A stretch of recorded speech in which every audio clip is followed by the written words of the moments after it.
welcome to the June 3rd Grafton Finance Committee meeting and public hearing.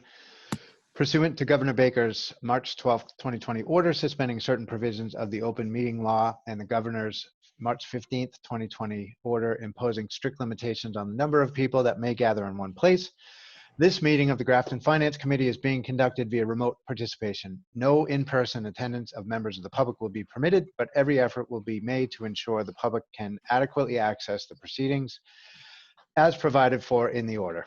A reminder that persons that would like to listen to this meeting while in progress may do so by visiting the Zoom link found on the Grafton Town website.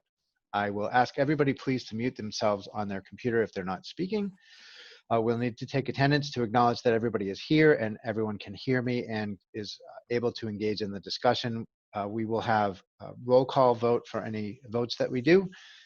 Obviously, we've got a lot of panelists, so having said that, questions and comments don't have to go through me. If you'd like to speak next, you can just raise your hand as we've been doing all week. I think that's been working pretty well. I'll recognize you and then you'll have the floor. Attendees, let's see, do we have any? We have one attendee, Amy Marr. Hi, Amy. If you have any questions or comments or would like to chime in, please use the Q&A. Eric Swanson, if you could do me a favor and monitor the Q&A, and if you get any questions, just raise your hand to get my attention. Sure. All right, let's do our roll call. Sue Fiacco. Fiacco here. Sue Robbins. Here. Liddy Bogar. You're on mute. Here. Well done. Barry Smith. Present. Heather McHugh. Here. Colleen Roy. Here. Irene Hooley. Or. It's Hool. Here. Someday I'm going to get that right. Halloween, you're Hooli.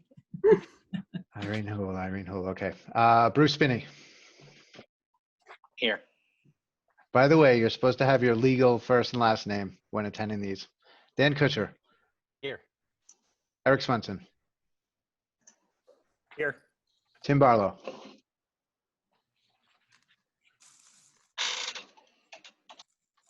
Tim, do we have you? All right, Tim's on the agenda a little bit later. Bob Berger. Here. Thank you. Okay, great. I will entertain a motion to continue the public hearing. So Do I have a second? Second. I have a motion and a second. Any discussion? All in favor by roll call? Sue Robbins? Aye. Oh, yeah, go ahead. Robbins, aye. Well, aye. McHugh, aye. Kutcher, aye. Swanson, aye. Smith, aye. Often aye. Is that everybody? Colleen. Roy, aye. I think I Alright. did it at the start, but maybe. All right, motion carries. Okay, so the first one that we have on the agenda is Bob Berger's, and that is Article 7 for the Grafton Cable TV budget. Annual. And let's see. Yeah, I can actually bring that up. So Bob, did you want to talk to that? Well, the reason why we're doing this is because the law has changed and we have to get this money appropriated every year. It's coming out of the cable funds, but this is the process that has to happen now as per Mass General Law. I can run through the article or the documentation that I have in front of me. So let me just run through it, and then if you have any questions, we'll bring it up. We're requesting $320,000 to run the studio. We have, out of Charter and Verizon, we have roughly $305,000 that come in for various payments. Out of that, we have energy and non-energy, which is cleaning and American Alarm and utilities and bond payments and rent on the building and sewer. All that adds up to $164,700 We also have personal services, which is our guys that work. We have one full-time man and two part-time people, which totals $94,905.33. This is a year that we're doing negotiating for Spectrum Charter. So we have a special attorney on that, and we budgeted $15,000 for those services. And our supply line, we're carrying $38,000 for our supply line, which really gives us a grand total of $312,634.33. And we're requesting $320,000. That's really the nuts and bolts of this budget. Okay, Are there any questions? I'll open up questions to the floor. No questions, but I have a comment. The studio is beautiful. Well done. Thank you. Thank you. Certainly is. Bob, do you have an update on the cord cutting impact? I know you mentioned that we're in negotiations. Has there been any discussion about like funding impacts from people doing that? And are we going to be getting any revenue from internet at any point? I mean, what's the story there for you guys longer term? Longer term is a good question, and I actually hedged that. So that's kind of a two-part answer. This is all up to Congress, and really what you're talking about, and I've been talking about it to Finance Committee forever. When you've got these millennials that cut that cord and they no longer have cable coming in, it could be Charter, it could be Verizon, could be Comcast, and they're going off of these internet shows, Yoo-Hoo and Netflix and Disney Channel. Congress is most likely going to have to do something to give us pennies on that bill. Right. Because right now, when they cut it, we're going to lose that funding. But it's not just Grafton losing that funding, it's the entire country. Absolutely. And in the Midwest, that public access is where a lot of these people get their local government information. So I don't have that answer for you right now. But the way that I had structured putting all that money into our new studio is we have a license agreement with Verizon for 5 years. We have a bond payment that is going to be expiring in 5 years. So I tied those two together. So let's just say that we lose all our funding and everybody in Grafton cuts that cord. We now have a studio that's paid for. So we don't have to rely on funding anymore because we're not paying rent. And we have our people. I can't answer what the future is going to give us, but we are solid until this bond payment has been satisfied.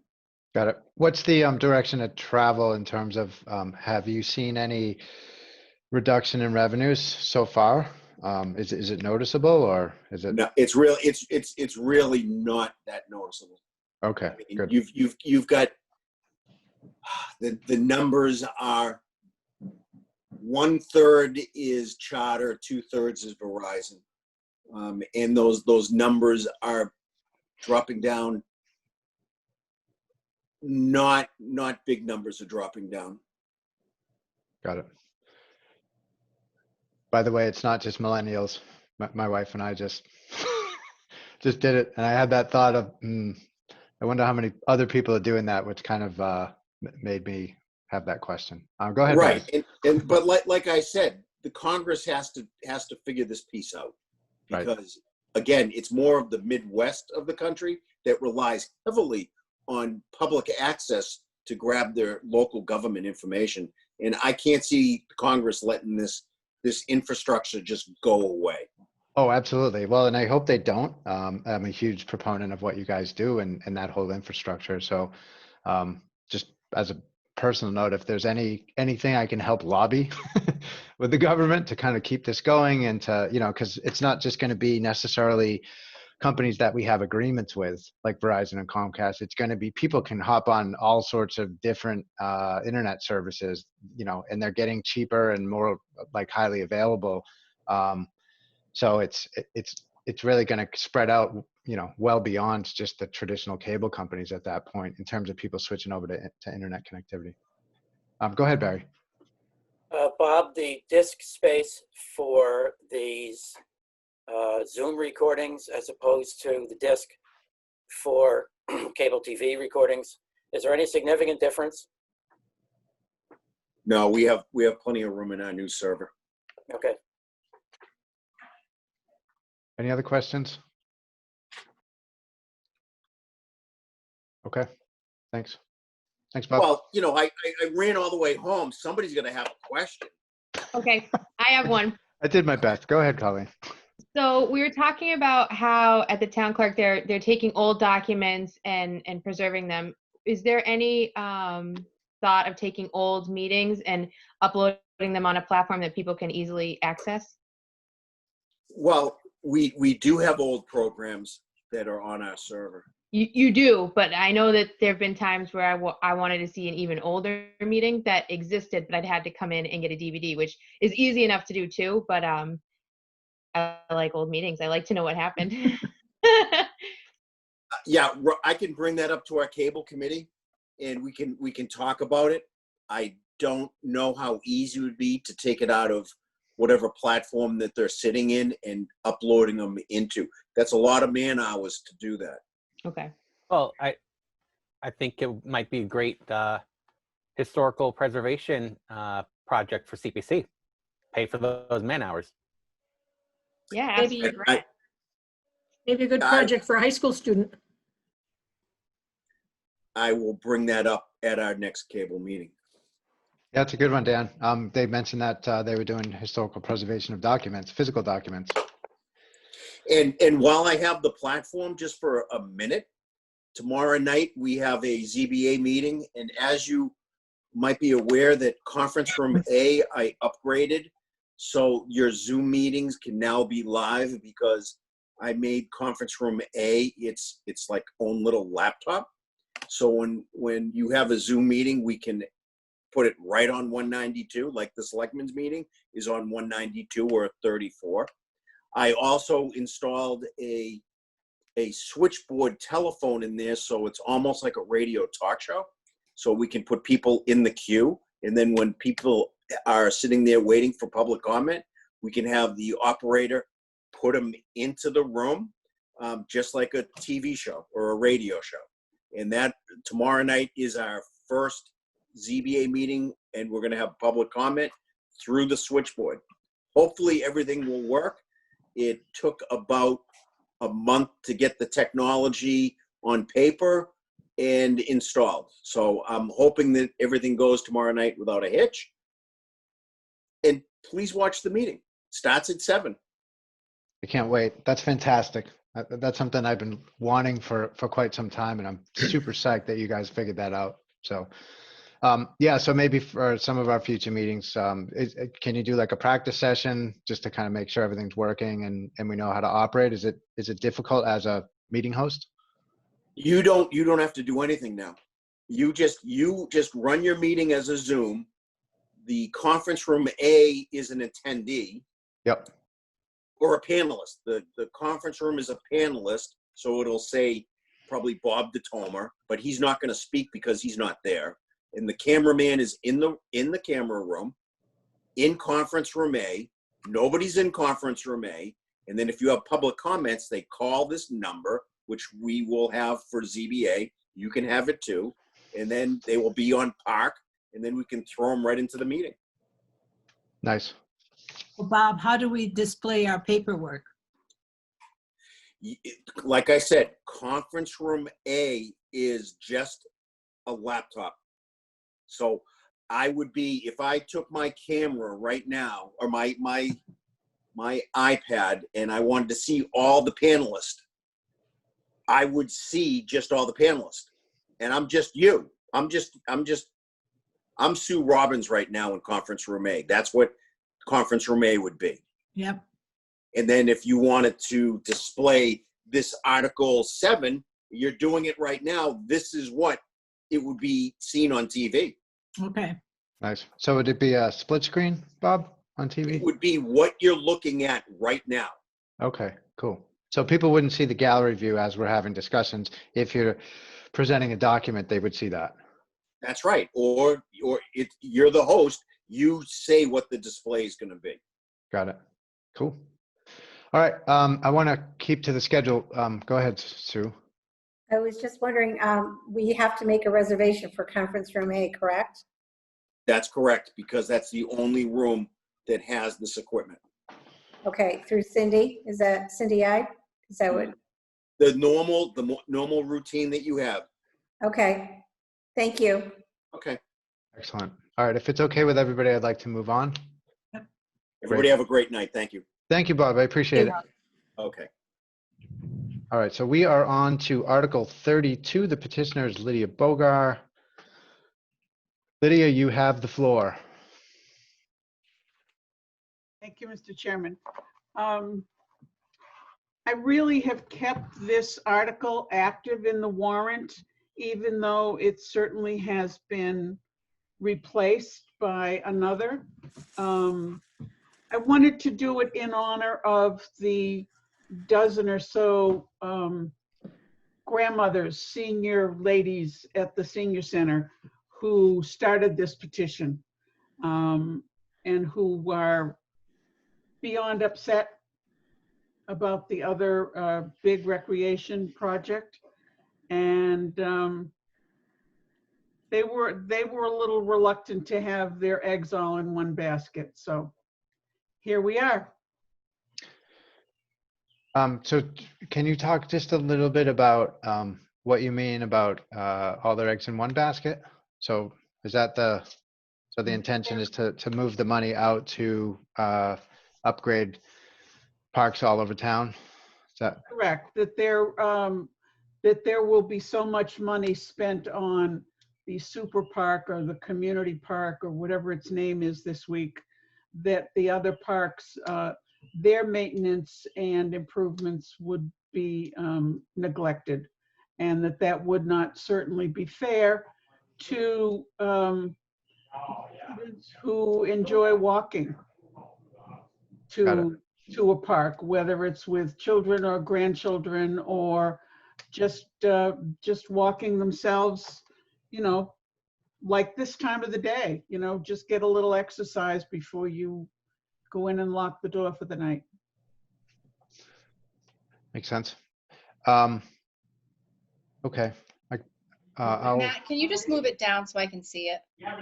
Oh, I'm sorry. Yes. That's okay.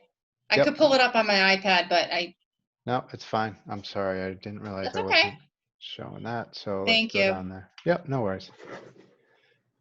So to see if the town will vote to direct the Recreation Commission to abandon their plan for the so-called super park proposed for the site to the rear of the center library and expend the funds to expand and improve the parks known as Nelson, Norcross, and Ferry. Right.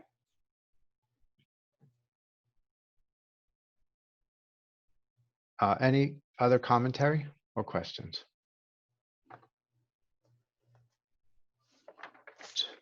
Go ahead, Dan. So a few weeks ago, there was a select board meeting where they talked about one of the other citizens petitions about it not having the exactly correct worded account in it. And I was wondering if anybody's reached out to you about any corrections that your article might need. I did receive comment from both moderator and town administrator. And the reason that I've kept it this way is because, as I said, I wanted to be loyal to the ladies who started this petition, who are concerned that, among other things, everything goes to the center of town and nothing goes to the other park areas. And I think this is especially relevant now that the beach is closed. And even though there's signage that's going to go up, people are still going to use the beach. And you know, we only hope that there is no accident down there. There's so much more to this town than the Super Park or Silver Lake Beach or, you know, anything else. There's, I would hope that most of the members of the Finance Committee have been to 2 or 3 or 4 different parks to see what there is to offer. I mean, it's really, I think it's very generous. I think it's very bipartisan. And in this particular time when walking is good for all of us, very timely. Got it. Thank you. There's a question in the Q&A from Amy Marr. She asks, will it be a problem that the park is actually called Fisher Park? And I think what I've seen in past town meetings is there can be some slight amendments to citizen petitions in the meeting. They typically have to be submitted in writing so that we can have that discussion at town meeting and work through what the actual language will be. Correct. Yeah. So my basic impression on this one is, I guess, this seems like kind of 2 actions to me. The way CPC works is it's a grant authority. So in order to take money from kind of one use and put it into another, we might want to think about like a CPC grant to put into those other parks. There was also some commentary yesterday around they are planning on taking some of the savings from not having opened the beach and transferring that personnel funding over to expenses and working on some of the other parks in town. So Finance Committee has actually will be sending a memo over to the select board asking that they don't do that, that they take that money and return it back to either stabilization or free cash. But there may be some additional investment in some of the other parks in town. Any other questions or comments? Yes, I have a question. We've got 3 articles relating to the Super Park and town funding versus CPC funding. And the article that precedes this one numerically specifically says the amount of money that had been voted, so it gives a dollar figure back in 2015 and requests that it be put in the stabilization fund. We now have this one which doesn't give a dollar figure, but simply says, please tell the Recreation Committee to abandon their plan, okay, which is rather broad, and then expend the funds to expand and improve, 3 existing parks. My concern or question is this: what if, and could this happen, what if both of these pass? So the town has been told, take that money voted in 2015 and go put it in stabilization, and now we're telling them, abandon Super Park and take, it says the funds, okay, and apply them to these 3 parks.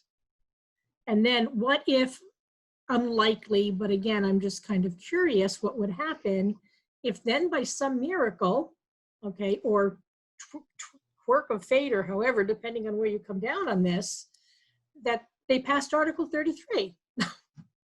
So you see what I'm saying? It gets kind of messy. So can articles cancel each other out? Can the moderator say, look, you just passed this one, you can't possibly now pass the second one? What happens? If there, I'm concerned. excuse me, if there appears to be that confusion at town meeting, I will gladly reach out to the moderator and withdraw the article. Okay, so you feel that if they were to pass the first one saying, okay, we're abandoning Super Park, we're taking that money, we're putting it in stabilization, you would then feel that the spirit of your article has been achieved. Is that what I'm hearing, Lydia? I hope so. Okay. I have a lot of hopeful wishes when it comes to town meeting. However, if you have not ever attended or listened to a Recreation Commission meeting, I suggest that you do. Okay. I have not recently, I have in the past, but not in the distant, in the near past, because I've been rather tied up with Finance Committee and a number of other things. Ridiculous. Okay. These people conduct themselves in a public venue like they don't even speak to each other, like they don't even know each other. The meeting on Monday night was about an hour and a half. They could have finished in 20 minutes. All right. If it's okay, Sure. so Barry, I'm going to give you the last question, and then I want to keep to the schedule, so I want to switch over. Lydia has another article that she is sponsoring, so I want to get to that one. But I'll give you the last question, Barry. Yeah, my comment. 31 would, if it passed, would take the money that was allocated some years ago and take it away from Super Park and put it back into a separate fund. Right. Then 32 could say recreation stop. That could pass. 33 and 34 could both come up and both could pass, so that the Super Park is back in the game.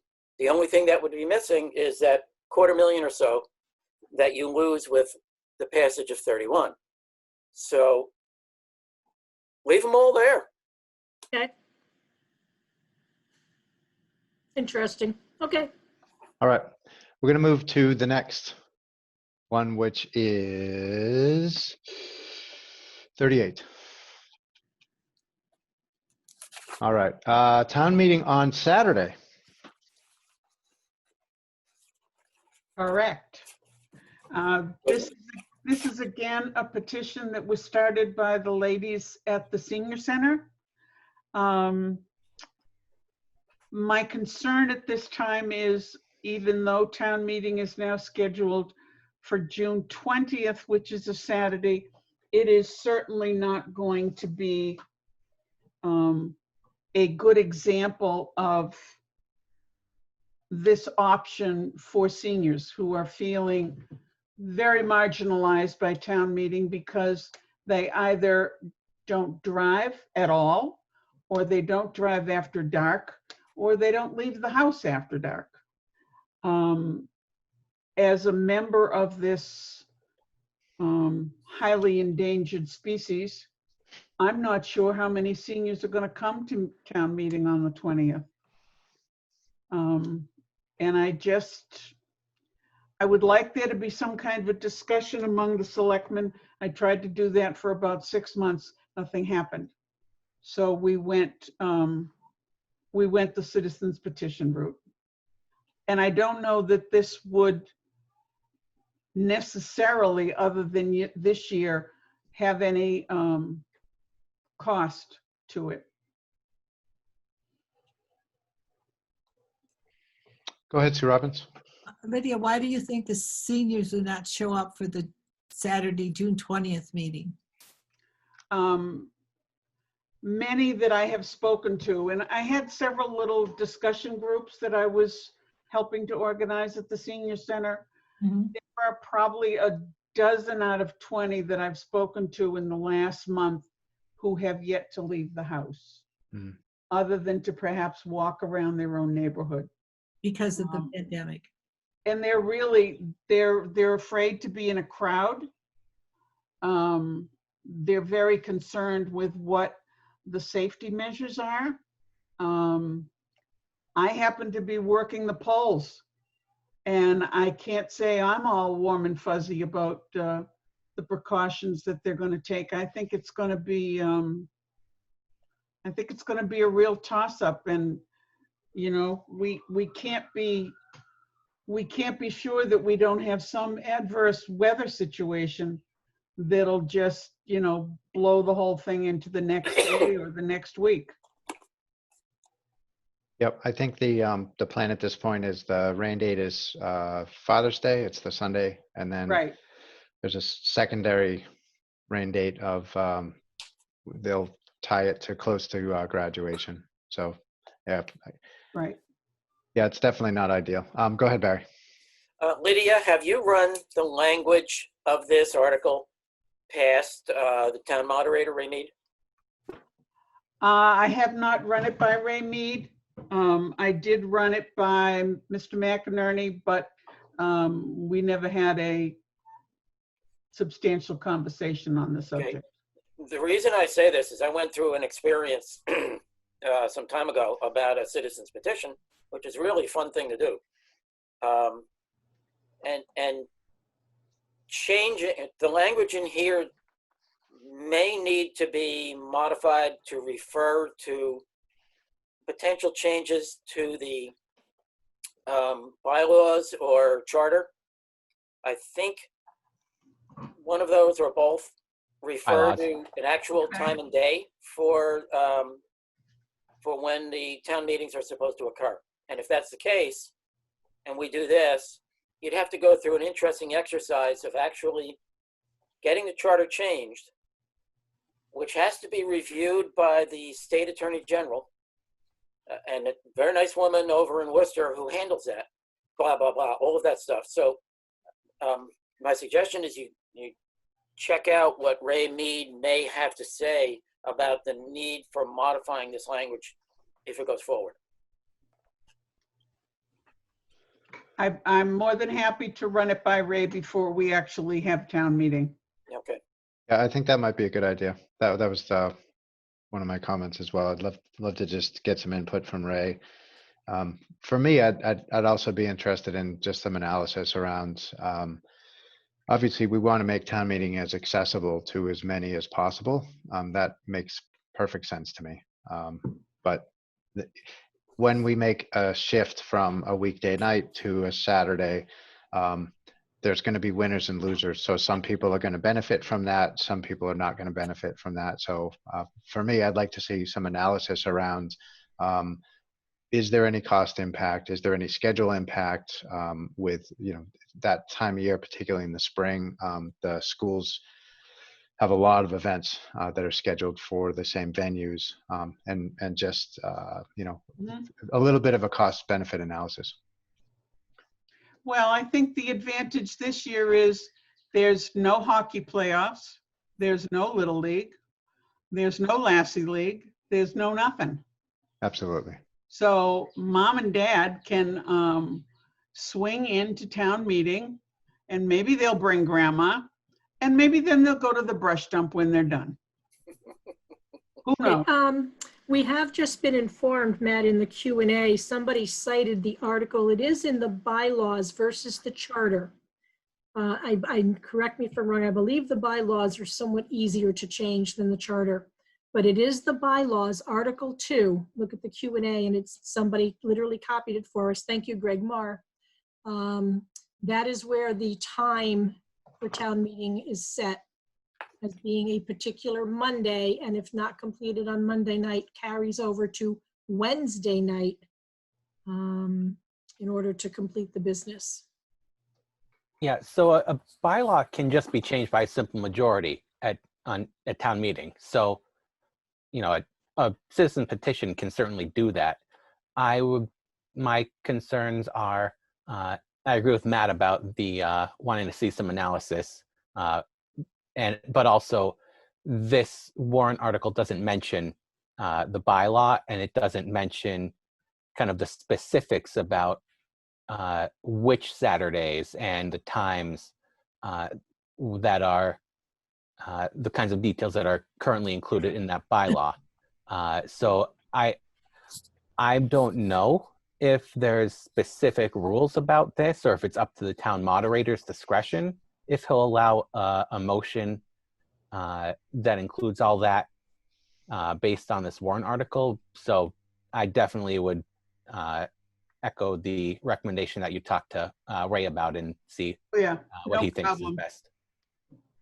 I'll be happy to talk to Ray about it and prepare a substitute for town meeting floor. Excellent. Thank you all. Just as a general note, I love citizen petitions, and I love that you guys got together and did this. It's fantastic. This is democracy in action. I love it. Grassroots democracy. Absolutely. Yep, it's good stuff. Right on. All right, any other questions on this? If not, we'll move on. Let's move on to 39, which is sponsored by Mr. Spinney, to see if the town will amend Article 39 of the general bylaws to limit the number of recreational marijuana retail establishment as follows. Bruce, you have the floor. Thank you, everybody, for having me. Bruce Spinney, 71 Potter Hill Road. I'm, of course, an interested party in seeing the limitation increase from 2 to 3.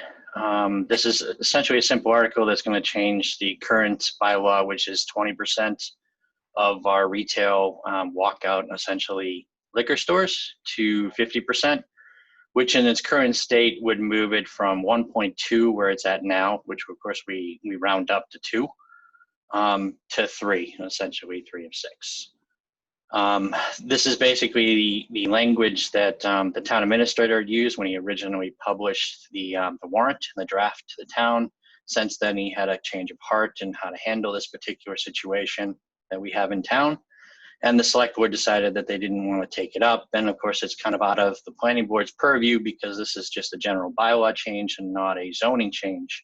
So I took it upon myself, seeing that I'm one of the 3 parties that is actively pursuing a license in town with a location and real skin in the game, so to speak. So I went and got as many signatures as I could and started a citizen's petition to change it myself. So that's essentially where it's at. The town currently has 4 host agreements with parties looking to open retail dispensaries at, of course, 4 different locations. 3 of us are actively pursuing our locations. The 4th, I guess, stated that he is no longer looking to move into a spot, which is kind of right next to where MJ's Market would be in Centec. And essentially, what this would do is allow all 3 of us to kind of move forward with our projects without having to either litigate the outcome or contest each other's position and where we fall. Now, I serve. Did I lose my mic? That's here. You sound, Okay. For you. we can hear you. Okay, sorry, my headset ran out of batteries. No worries. So essentially, there is when we started down this path. This was a couple years ago now. The select board at the time, of course, which I was a member, decided that what we would just hold it to 20%, which was of current liquor licenses available that were out. Because we followed the guidance that came out from the state, we really didn't know how this was going to evolve, how things were going to move forward. And of course, we've had a couple years to see how the market has developed, how the industry has developed, what the actual impacts are. And we continue to hand out host agreements to parties that were trying to move forward with no real policy on how we were going to decide who gets what when it gets to that point. There was no real understanding of the industry at the time. So we were a yes community, so we had no moratorium left. So we were basically stuck with the position of, okay, let's go to town meeting, set something up, and then we'll decide later as we see things kind of flesh out where they actually go. So here we are a couple years later, you have 3 capitalized companies that have pursued their host agreement in town. And we're kind of in a position where we had to figure out what the town is actually going to do. While I served on the board, we never actually constructed a policy on how we would decide who would get what. If we had this type of dilemma, it was never really on our mind. We just told people to race and away it goes. Then when I got my host agreement, things changed a little bit, and some of the parties that had left their host agreements months ago and not pursued theirs started to pursue them again, and here we are with 3 racing for 2. I think most of the politics and stuff that is going on now is kind of, it can be vetted out on town meeting floor, but it was my understanding a few months ago when I approached the town administrator that this was just going to go through under his basic, the town administrator is allowed to put on warrant articles to go before town. And I was under the impression that it was going to continue on like it was. So COVID has kind of stopped all of us in our tracks for the most part. So we had a couple months to kind of think things through. And so in this process, I decided to take it through how a normal warrant would go through. And I petitioned EDC and all the players that would be part of this process to make sure that I could get in front of their committees and field any questions to try to give it as much exposure as I could. Unfortunately, the select board wasn't taking up citizens petitions to review them like we've done in the past.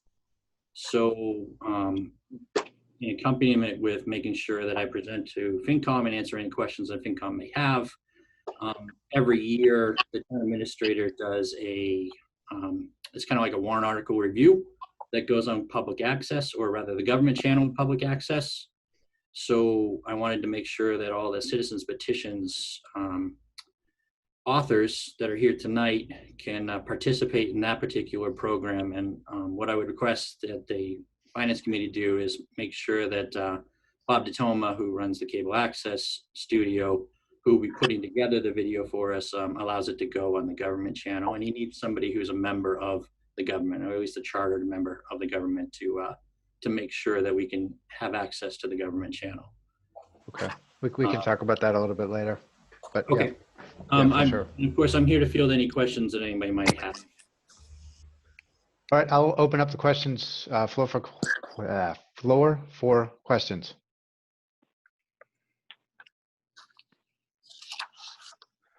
Barry Smith. Yeah, Bruce, in general, when may we see a retail marijuana establishment in Grafton?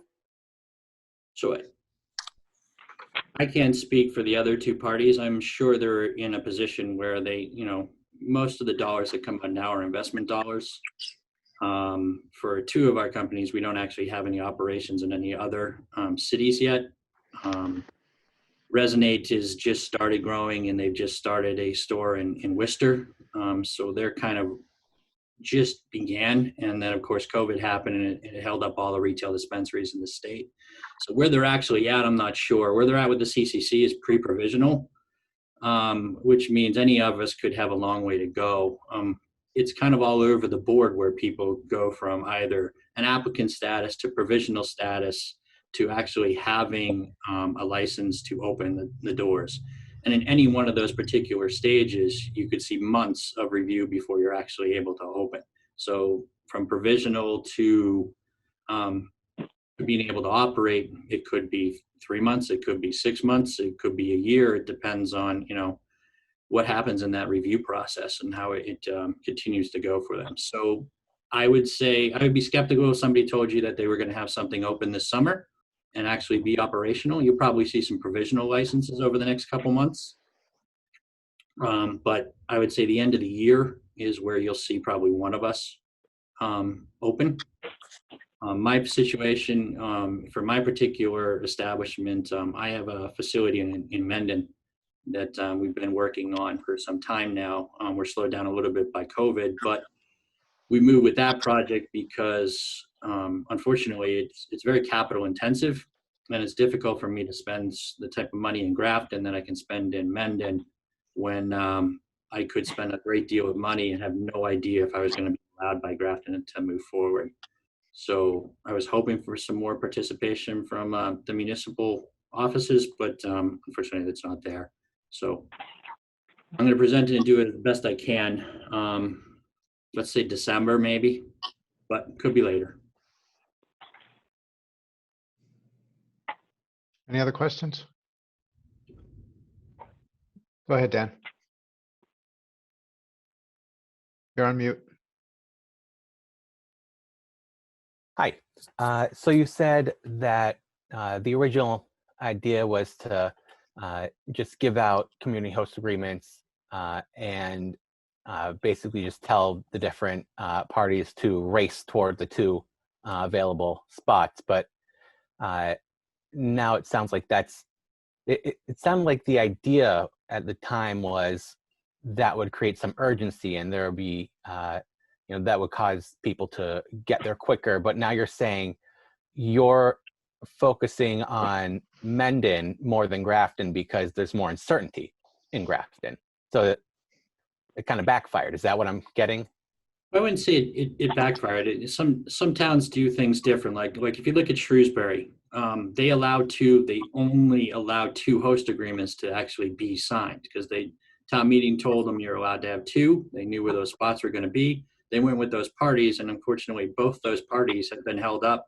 One held up indefinitely as of the CCC minutes of a couple months ago.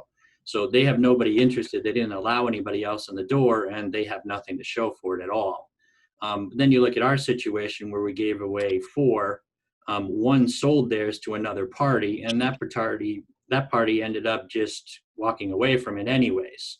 So we gave out host agreements, and some parties just sat on them for 9 months, 7 months. Some just gave them up, and some of us moved forward, and then some, saw the sense of urgency and got back into play, which was, I think, originally what we had thought is if we had a bunch of people competing, we would get them moving. What we didn't understand at the time was they're so incredibly expensive, and there's so many hurdles that lie beyond the municipalities that these things are very, very difficult. So if we went back in time and looked at it again, I think you can see that there's several operating communities just around us. There's virtually no impact on surrounding properties. There's been an actual appreciation of those properties. There's no real criminal element to speak of in the communities that have these in them now, and traffic impacts are fairly marginal. I've had a good rapport with some of the communities that have these existing already. And in looking at them, I think Grafton could actually probably support more than just 3. Because as you grow the amount of liquor stores that you have in town, you also have the potential to move forward with more retail dispensaries. But you're starting to see the industry kind of open up a little bit more than it is now, that somebody might have a cultivation center and they want a boutique dispensary to fit their market. So they'd be serving a smaller population of people who want their particular product. Think of like a brew pub type of thing, but somebody wants a particular strain that a particular cultivator is providing, and they want to get it dispensed from that particular location. Everybody who has a CCC license is allowed to get up to 3 dispensaries. So if you're in the cultivation game under a particular tier license and you want to develop that site, I would want to make sure that Grafton is still receiving more feedback and interest, because there's parcels on Centec that would take a nice micro business, and to be able to have a dispensary there as well, just to be able to do some sales on site in a controlled environment like they all are, I think would be beneficial. So I don't see much of a downside for 2, or for more than 2 rather. You get a particular piece of gross.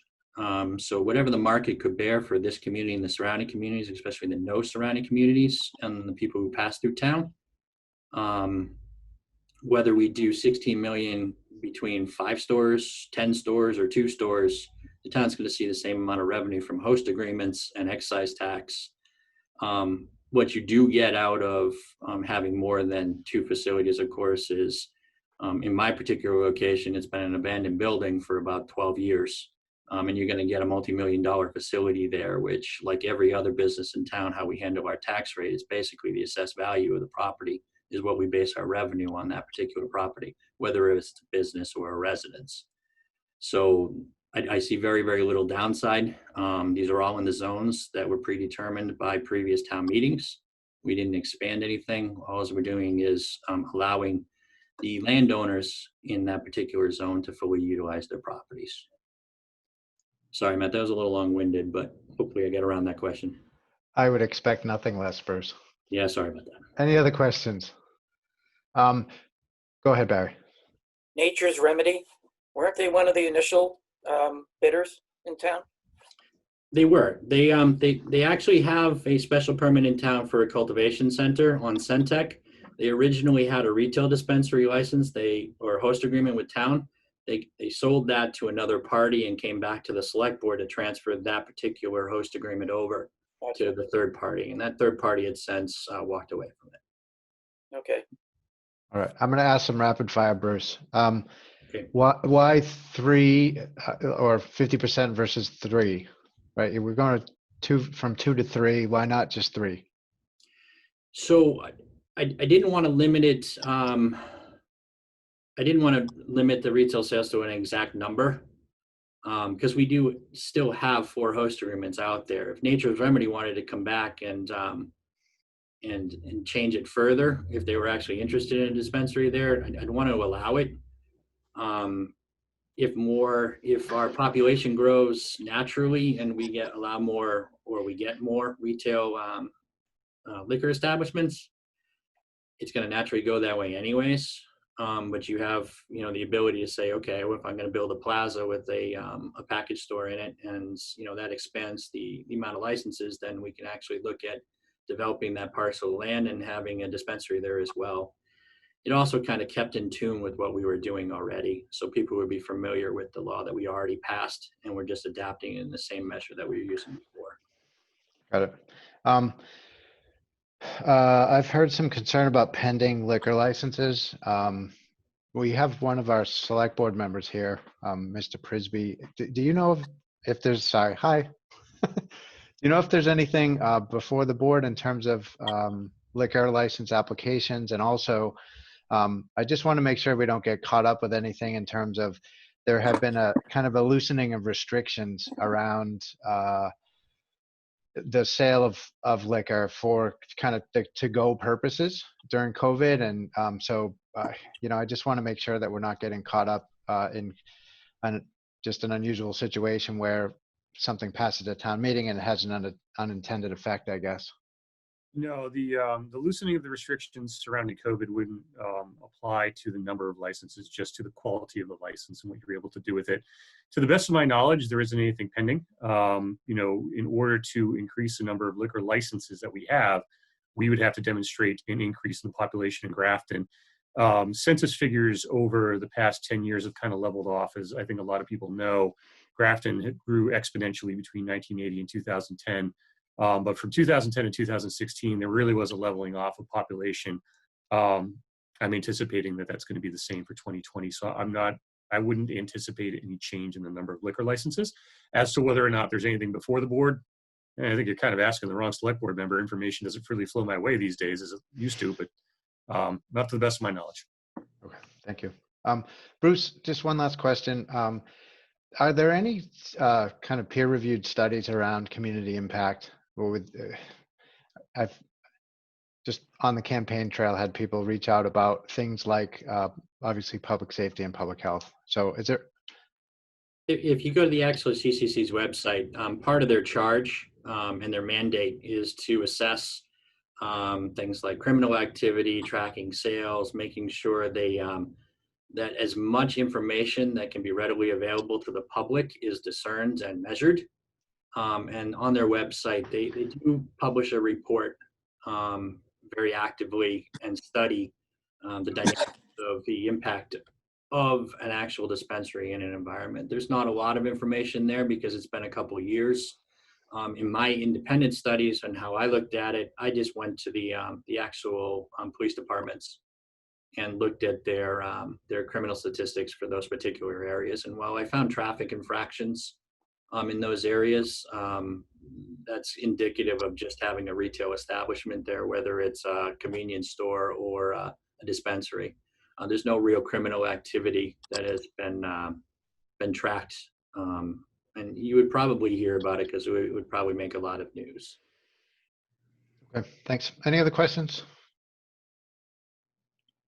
Going once. Yes, Eric. Yeah, hey Bruce, I just wanted to go back to the fact that this had to be a citizen's petition. You did talk to the town administrator about this before you went citizen's petition route? Yeah, it's an interesting step, and everybody here knows there's politics that are involved. I was a serving selectman at the time. I went through the ethics process. They told me what to do. I did it, and I got off. But as you can kind of see from the select board meetings as they stand right now, there's a lot of animosity between particular factions in town. And whether or not that had something to do with it or not, I don't know. I do know that there was a good stretch of 5 months where there was no contact between the board or the administrator's office and myself. It was all me approaching different town offices to make sure that I can move my project forward or where it was at. I got concerned pretty much right away. And so I reached out before COVID essentially and asked to sit down with the town administrator to get a good feel for it. Because as I watched the meetings, I found that my name was getting mentioned again. And my company was getting mentioned again as a viable candidate again, which I thought was, I was optimistic about. So after speaking with him, we had talked about it moving forward. He had said that he'd want to get select board support for it, which is why you saw it actually on the draft warrant that originally went out to the select board for the initial review, pre-COVID, of course, before we thought we were going to extend everything out. And then I watched the meeting and it seems to go a different way. And I took that to mean that he must have gotten some information from the other parties and that there was no longer a need to have 3 people vying for 2 spots because the 2 spots looked like they had been filled. I don't know what that policy is. I watch every meeting, so I don't know if the select board has actually instituted a policy to say what actually constitutes the 2 versus 3. I saw some legal opinions on the matter, but how that actually plays out in the CCC and the application process is kind of vague. But I haven't had an actual policy from them, and I've yet to meet with them afterwards. And you know, I've had a lot of attendance at my particular affairs, like community outreach meeting and things like that. And of course, I've gone to all the other parties, and there's been nobody there, so I can't really gauge what exactly the select board is trying to accomplish. So, you know, at the end of the day, citizen petition is a legitimate way. I'm a resident of town, and I'm an active member of town meeting and municipal government for a long time. So I'm just going to do it myself. Okay. Yes or no question. Do you believe marijuana is a gateway drug? No, it's not. All right. No further questions. Okay. Any other questions? Look at that. We're at, oh, go ahead, Mr. Prisby. When was the Panama Canal built? All right. So it was actually built for the Roosevelt administration. My reference to the Panama Canal was actually the study of the effects of cannabis on the workers who worked on the Panama Canal during the time. That study kind of wrapped up around 1921-ish or something like that. It's one of the major institutional studies of cannabis and its long-term risk on individuals. So the other report is, of course, the report. And you wound them up. You can't wind them up. I see it. Why did you have to? That was just mean. Okay, I'm taking back control of the meeting, and we're going to move on to the next one. I think everybody has had their questions answered. We're right on schedule here. Thank you. May I ask some? There were some people that popped in the audience. Was there any questions out in the audience for me? I don't see any questions from the audience. I see one question which says, "Enough, Ed," from Amy Marr. Okay. All right. I really appreciate everybody having me here. Thank you. And for the people who have citizens petitions, I'll be reaching out to make sure that we can pull together a presentation for the citizens petitions on the warrant to make sure it goes on the government channel along with the other warrant reviews. That sounds good. So what we'll do is, as a committee, we'll take up discussion about just sending a quick memo over to Bob Totoma to ask that he put citizen petitions on the government channel. So, thanks again, folks. Have a good night. Thank Appreciate you, the work you do. Good night, Bruce. Thanks, Bruce. Appreciate it. Okay, we are on to Article 40, which is road acceptance. So we have a couple of guests here. Peter, I'm going to get it wrong, Hignorani and Tim Barlow. Correct. So welcome to the meeting. The floor is yours. Good evening, Mr. Chairman. My name is Attorney Morris Mason. I represent Adams Road Trust, which is High Point Estates, for Mr. Hingorani. Outstanding. Welcome to the meeting. Yes, we can hear you. I Thanks. just wanted to make sure I was in. Oh, Yep, okay. no worries. Yeah, we got all your materials too. So if there's anything that you want me to bring up on screen, I have those materials available. So I think what those materials indicate is that Graves Engineering, which is the independent entity hired by the town to review these, finds that we're pretty much in compliance with everything. There's a couple of small things that we're still working on. We're going to be before the Zoning Board of Appeals on the 11th for their recommendation also, and those things will be done. So I think this project is finally getting to the point where it's finished. We have 3 lots that we're still developing, but all the infrastructure is done and ready to go. So we're seeking a release of the bond, or at least a release or a reduction to a minimal amount. So we look for your recommendation for that. And I have my client here if there's any technical questions that you'd like answered. Thanks. So this is a road acceptance. And any questions from the committee? What did he say about the zoning board? He's going before the zoning board? Yeah, in a couple of weeks. Yeah, they're going before Yeah, they go on ZBA. the 11th. On the 11th, okay. So they've Yes. not taken an official vote. No, that's correct. The official vote will be taken on the 11th, we hope. Got it. Thank We Barry? present. Barry? I don't know if you need to do this, but when I read this, I hear Ray Mead in the back of my head saying, you need to change this to say blah, blah, blah. So my question is, have you chatted with Ray Mead, the town moderator, about the wording of your citizens petition? No, I have not. Okay, I encourage you to do that. Okay. Just based I'm on sure Peter, personal experience. yep. So this is a fairly unusual warrant article to come as a citizen petition, is it not? No? I believe my client's been attempting to get this resolved, and he thinks he's reached the point where everything is done and he's ready to go. Okay. So I was reading the Graves Engineering report. I just had I guess a quick question. There was some commentary on conveyance of the open space to get access to sort of stormwater infrastructure. Is that something that's been resolved, or what's the plan there? At this point in time, the engineers are talking between themselves as to the best way for that to be done, but we're willing to accommodate whatever way the town wants to do it. Okay. So there is no plan at this point. And who are you in discussions with in the town? I believe they've been in discussion, Peter, and you can correct me if I'm wrong, with Graves Engineering between Patrick and Graves as to which way they want to have it done. And that's what Patrick is working on at this point. Got it.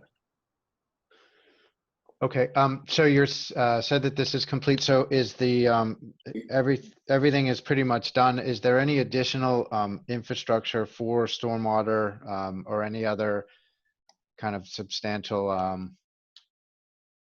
No, I believe there's no substantial issues. If there are any minor issues, Tim, you can chime in and let us know, but I think it's pretty well ready to go.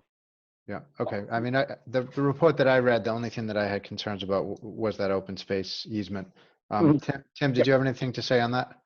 No, I was just going to concur with Mr. Mason that all the major infrastructure is all complete and there really is nothing left as far as road construction is concerned. Got it. How much do you have in the contingency bond? 402,000. I'm sorry, say that again. I'll let Peter state it. Yeah, Peter Hingorani, I'm the owner. 402,000. 402,000. Okay.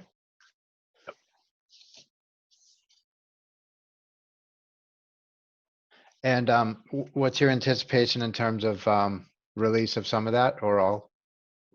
We would like all of it released. We think we're completed. And would you be asking to do that as a part of the petition? Yes. I see. Does the select board have to approve this first before it goes to town meeting?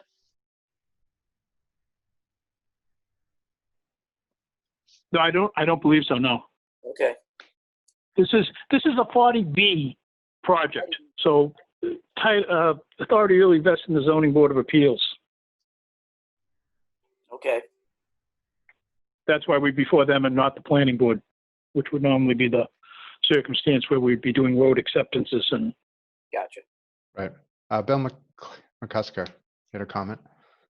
Yes, a few. First of all, I am Bill McCusker, 40 Blanchard Road. I am the chairman of the Zoning Board of Appeals. Also, had the honor to be part of the Board of Appeals for about 20 years now, which is the duration of this project. So I was there from the very first meeting all the way through to now.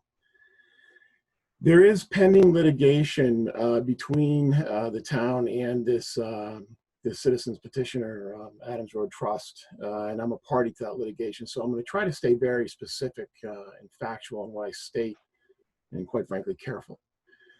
There is pending litigation. As I said, the zoning enforcement officer has issued a cease and desist against this applicant. Some of the issues had to do with drainage concerns within the project. Drainage is part of the road infrastructure system.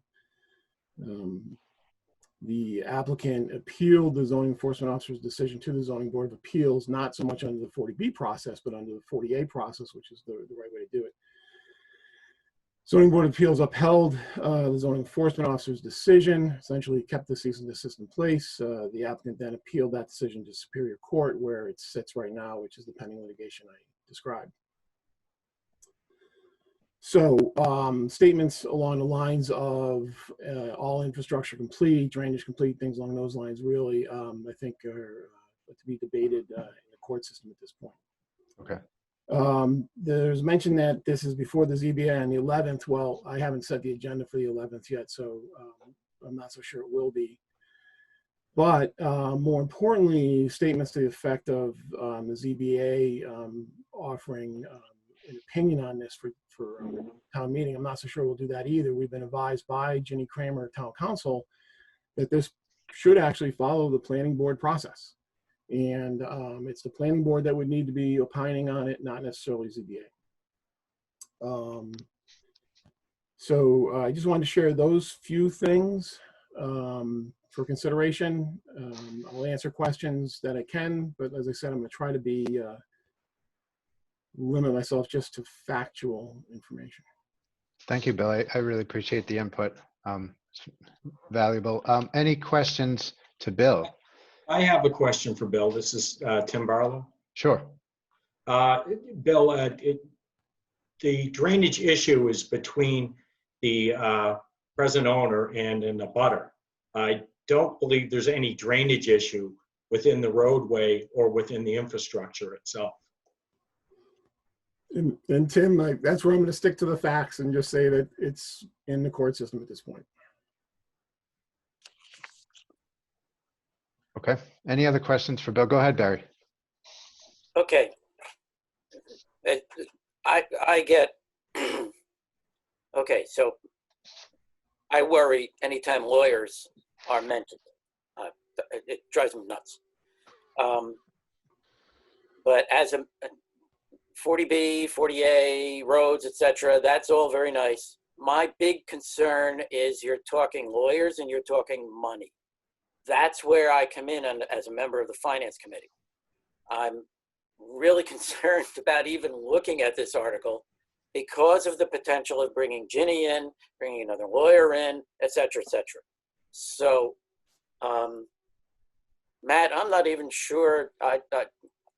I absolutely would not want to be the person who's tasked with writing the recommendation for or against the Finance Committee participation in the Article 40. I'm going to leave that up to you guys. Just, I get very concerned when I see the potential for all sorts of dollars going in and out. I don't want the ZBA to have to start chasing after more lawyers. That's going to cost the town even more money. So, in my rambling way, I think this is a toxic article. Okay. Thanks for your comment. Any additional questions or comments? Anything for Bill from ZBA? I guess I'm going to wade in a little bit, Bill. Trying to think about the best way to ask this question. I guess in your considered opinion, is there a significant liability that the town carries in accepting this road? I'll just say it out. Yeah, you know, I don't think that has anything to do with this specific development or any of the issues that exist there right now. I mean, once we the town take ownership of a road, I mean, yeah, we inherit all those problems. So, you know, just completely hypothetical, and it's absolutely has nothing to do with this petition. But let's just say that a developer used substandard materials in developing whatever he's developing, right? You know, and the town accepts those roads, that would be a liability on the town. And that's why we have things like the planning board process, and we have Graves Engineering or town engineers review all this stuff. So yeah, it's, you know, for any road acceptance, it's very important that the full process be followed, so that we know that what we're inheriting, what we're taking over meets the standards that we've established. And I'll just reemphasize again, I mean, you know, the issues here aren't necessarily substandard materials or not, as, you know, I'm not saying that at all, but in general, the town does take something on. I'm going to add one other thing. I just forgot to make a note when it was said. You know, this petition has nothing, this petition will not release any money. Now, I'm sure that as soon as this passes, the applicant will come to the ZBA, who is really the controlling authority on his bond, and ask that we release the bond. So it will have, you know, impact there, but it's not as if town meeting passes this and Mr. Hingorani gets his bond back. There's still a ZBA process that would need to be completed before he got the bond back. This is just probably one component of releasing his bond. Okay, thank you. Can the petitioners just talk a little bit about why citizens petition versus going through the planning board process? That didn't really register with me when it was first mentioned. Sure. I'm going to just briefly answer, and Peter, if you want to go in further. I'd just like to point out first that this has been an extensively reviewed project by Graves Engineering. Peter, you'll know better how many times this has been reviewed over the last few years, but I'm just looking at the last reviews. I think their findings are very clear. There's no substandard work here. There's nothing that's going to be an inherited problem for the town and the infrastructure. This is a process that has gone on too long, really. It should be resolved. The road has been completed. Everything is ready. Your own engineer, the independent engineer, has said that, even to the point where he's gone in a little bit, which I was surprised at, to the litigation that's ongoing between the developer and one of the property owners, and said, yeah, it looks like your stuff is right. So that's the sort of the roadblock they've reached, that which required them to go to the route of a voter petition. Okay. Can you But talk? I think there's no evidence at all, or no allegations at all of substandard work. That's a very, very incorrect statement. Okay. Well, it was mentioned that wasn't relative to this development. So Right, I know, but just even throwing it out becomes very prejudicial. I understand. So we'll take that as it was offered. Can you talk a little bit just quickly about the impact to the company on whether this is accepted or not? Well, obviously, the company would like to get this project behind it and go on and with other things. It's ready to go back, petition to get its bond back after this is through, and go on finishing off the last development of these 3 lots that are there. But you're holding really $400,000 hostage. Got it. Okay, so that's the pressure for you guys. Yeah. All right. Okay. All right. Any other questions? Go ahead, Sue.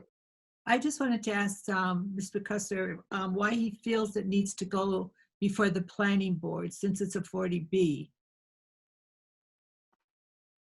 I don't believe it goes that route. I misunderstood then. I thought you said planning. No, you did not misunderstand. Ginny Kramer, Town Council, has written an opinion and advised us that this road acceptance process needs to go to the planning board. The ZBA acts as various town bodies, conservation, planning, etc., in its role in 40B, but it doesn't necessarily waive or replace everything. And there is no indication that the road acceptance process, which is defined for this town, would be waived or in any way replaced by the ZBA. So Ginny Kramer has opined that this whole process needs to go through the exact same process that any other road acceptance goes through in town. All right, That's her opinion, not mine. Oh, thank you.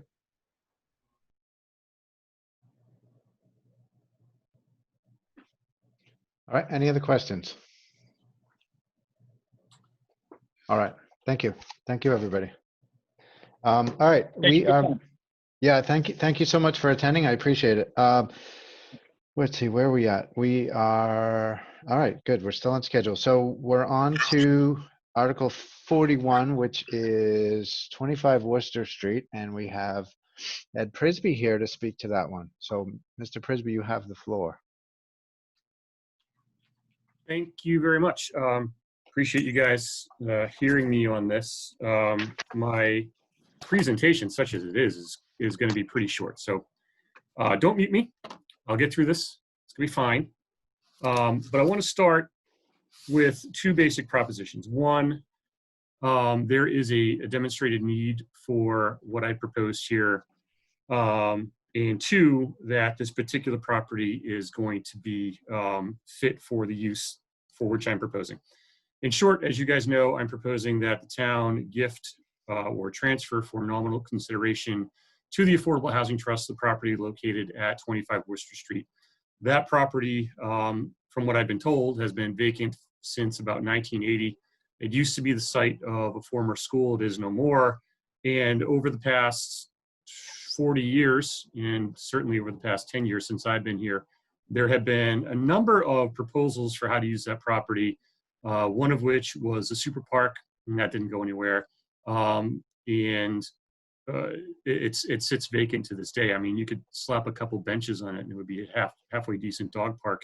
But right now it's a prime piece of real estate that I have always been really surprised the town hasn't taken more advantage of in developing. When I was on the Affordable Housing Trust from 2012 through 2015, there was always a little bit of talk that that might be a property that the trust would like to go after in order to develop affordable housing. It's in a fairly ideal location. It's right off of a main street. It's got water, sewer, electric, all that. You wouldn't need very much infrastructure improvement to make it a usable property for housing purposes, as opposed to some other properties in different locations where they don't even necessarily have water, sewer connections. Yet, despite the fact it's a very usable property, it has sat there. And when I was on the trust and we would talk about this, the general consensus was that that was sort of a third rail property, that going there before the trust had demonstrated an ability to develop other housing would be a political loser. I can tell you that for having not pursued that property, the trust is no further along.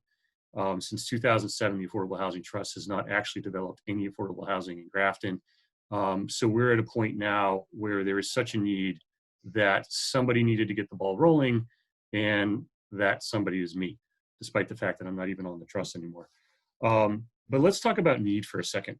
As you all probably know, Massachusetts leads the nation in elder economic insecurity. And by that, I mean Massachusetts is one of the most financially, actually not one of the most, is the most difficult place to grow old in financially. We lead the nation in impoverished residents over the age of 65. A study came out from UMass Boston by Dr. John Mutchler, M-U-T-C-H-L-E-R, which stated that there's an estimated 61.7% of state residents older than 65 and living alone that do not have enough economic income to cover basic expenses such as housing, food, healthcare, transportation, clothing, and household supplies. Now, that's a little bit different than saying 61% of Massachusetts residents older than 65 living alone live in poverty, because they don't. What the study was saying was, on a day-to-day basis, these are people who are struggling to make ends meet, just paying their rent, buying their food, paying for medical bills, etc. And in a community like Grafton, where housing costs have climbed as values have climbed, as they have elsewhere in Massachusetts, it has become increasingly difficult to live in place. And as you all know, we are pursuing an override this year, which means for people living on fixed incomes, this struggle is not going to get any easier. We're actually going to make it a little bit more difficult. Specifically to Grafton, as far as poverty goes and as far as elders go, as of 1999, 6.1% of Grafton seniors lived in poverty. As of 2016, which is the last year for which we have statistics, 9.8% of Grafton senior citizens live in poverty. Presently in Grafton, there are 7,160 year-round households.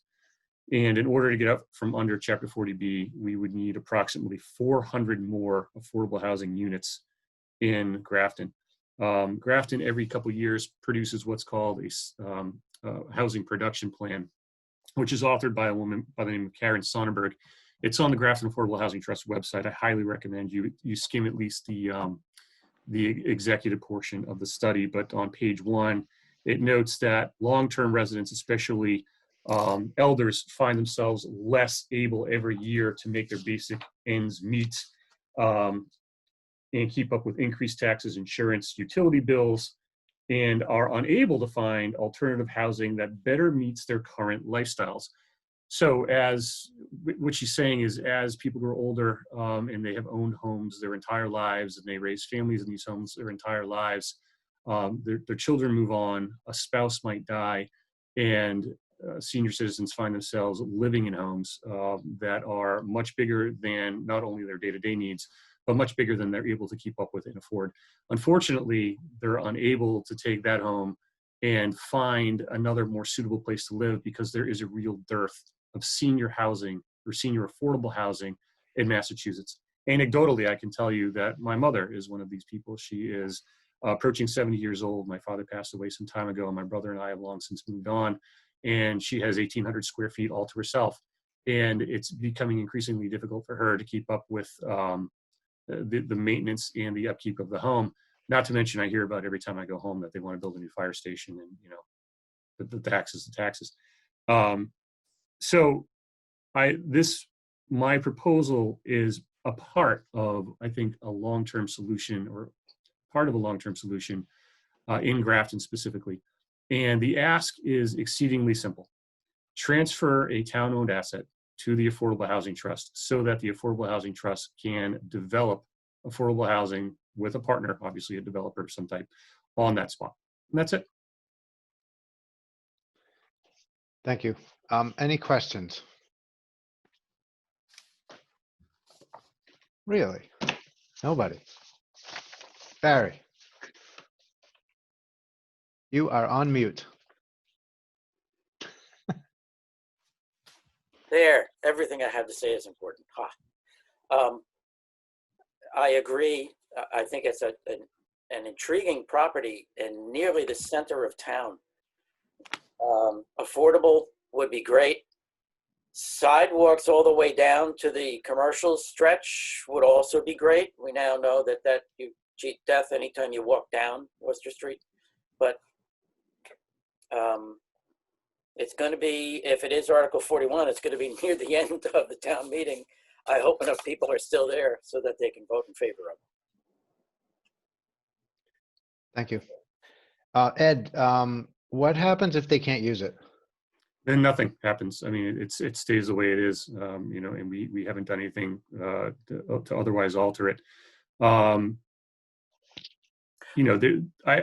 I could conceive of a situation where if they can't do anything with it, and I can't imagine a possibility where that would be true, then there is always a possibility that the trust could gift it back to the town, or the town could buy it back for some nominal price, in furtherance of affordable housing, right? But let's suppose there's like what's the worst case scenario here, that a developer partners with the town and they go in and they say, well, look, there was a school there and we found asbestos in the ground, right?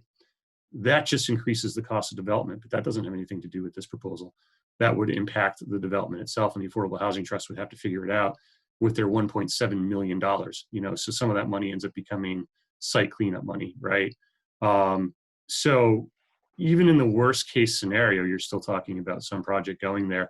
I think what you're going to hear, if you hear anything at all, from voters is, well, what specifically is going to go there, right? What about the traffic? What about the parking? And as Bill knows, this is something that you end up working out through the process itself. So even then, you're not talking about whether there's a development that goes there. You're talking about what the nature of it is. And I want to encourage people to get away from this fallacy that when you start to propose at the beginning of a project, or this is a proposal for a project, that you have to have all the answers up front and all at once. There's no way we're going to do that. You're not going to get a developer to come in and say, okay, this is what we're going to do. But without even having the land over to the trust. That's the hurdle. And I think at this point, this needs a nudge. You need someone to step up and say, okay, enough talking about developing affordable housing. Let's actually go develop affordable housing. Okay. Yeah, I agree. Have you had discussions with the trust, and do they actually want this property? Yeah, so I had discussions with Dan Crossan, and because of, I had a light bulb moment sort of late in this process, where it was actually too late for me to get this even before the select board for them to vote on it. So I had to do a citizens petition, and I wasn't able to get to an Affordable Housing Trust meeting before then. But I did have a conversation with Dan Crossan. He said, sure, bring it on. Okay. Yeah, I'm a huge supporter of the idea. I think it's great. And it sounds like we don't know necessarily what would go there, right? It's just the trust would have something to work with. Right. And then it's feasibility and design and working through zoning and planning and all that. So. I can tell you, just in watching the trust recently, they were talking about, Bruce will kill me, but what's the street off of Pleasant? They were looking at, and it was also town-owned land, and it turned out that there was a deed from like 50 years ago that suggested that land, if it was going to be town-owned, would be reserved for future cemetery use. And so, it turns out that, the town has... Hudson, right. So it turns out the town has some land that it could use, but every time the Affordable Housing Trust proposes something, there's always some reason why it would be more suitable someplace else and not in that spot. So, eventually you just keep coming back to 25 Worcester Street. We already know the reasons why there's going to be opposition, but they're the same reasons that there would be opposition anywhere. So you might as well just go ahead and do this. Makes sense. Any additional commentary? Yes, Sue. I think this is a great idea. Of course, I put my name on this petition. The Housing Authority has a backlog of seniors who are waiting to get into some kind of low-income housing, affordable housing, whatever it would be at cost at the time. And I think this is one way to help them take care of that backlog that they have. And of course, we do have seniors that are struggling in this town. And I think it's wonderful, and I hope it passes at town meeting. Thank you.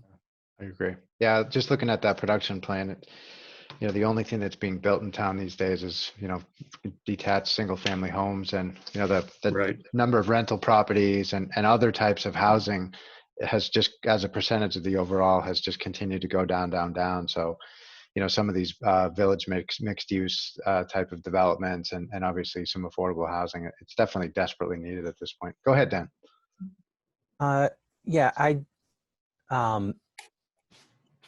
If I knew it was as simple as putting together a citizen petition, I probably would have done something like this a couple of years ago. It really frustrates me that people do come up with ideas and do come up with locations to suggest for an affordable housing development, and there's always there's always some reason.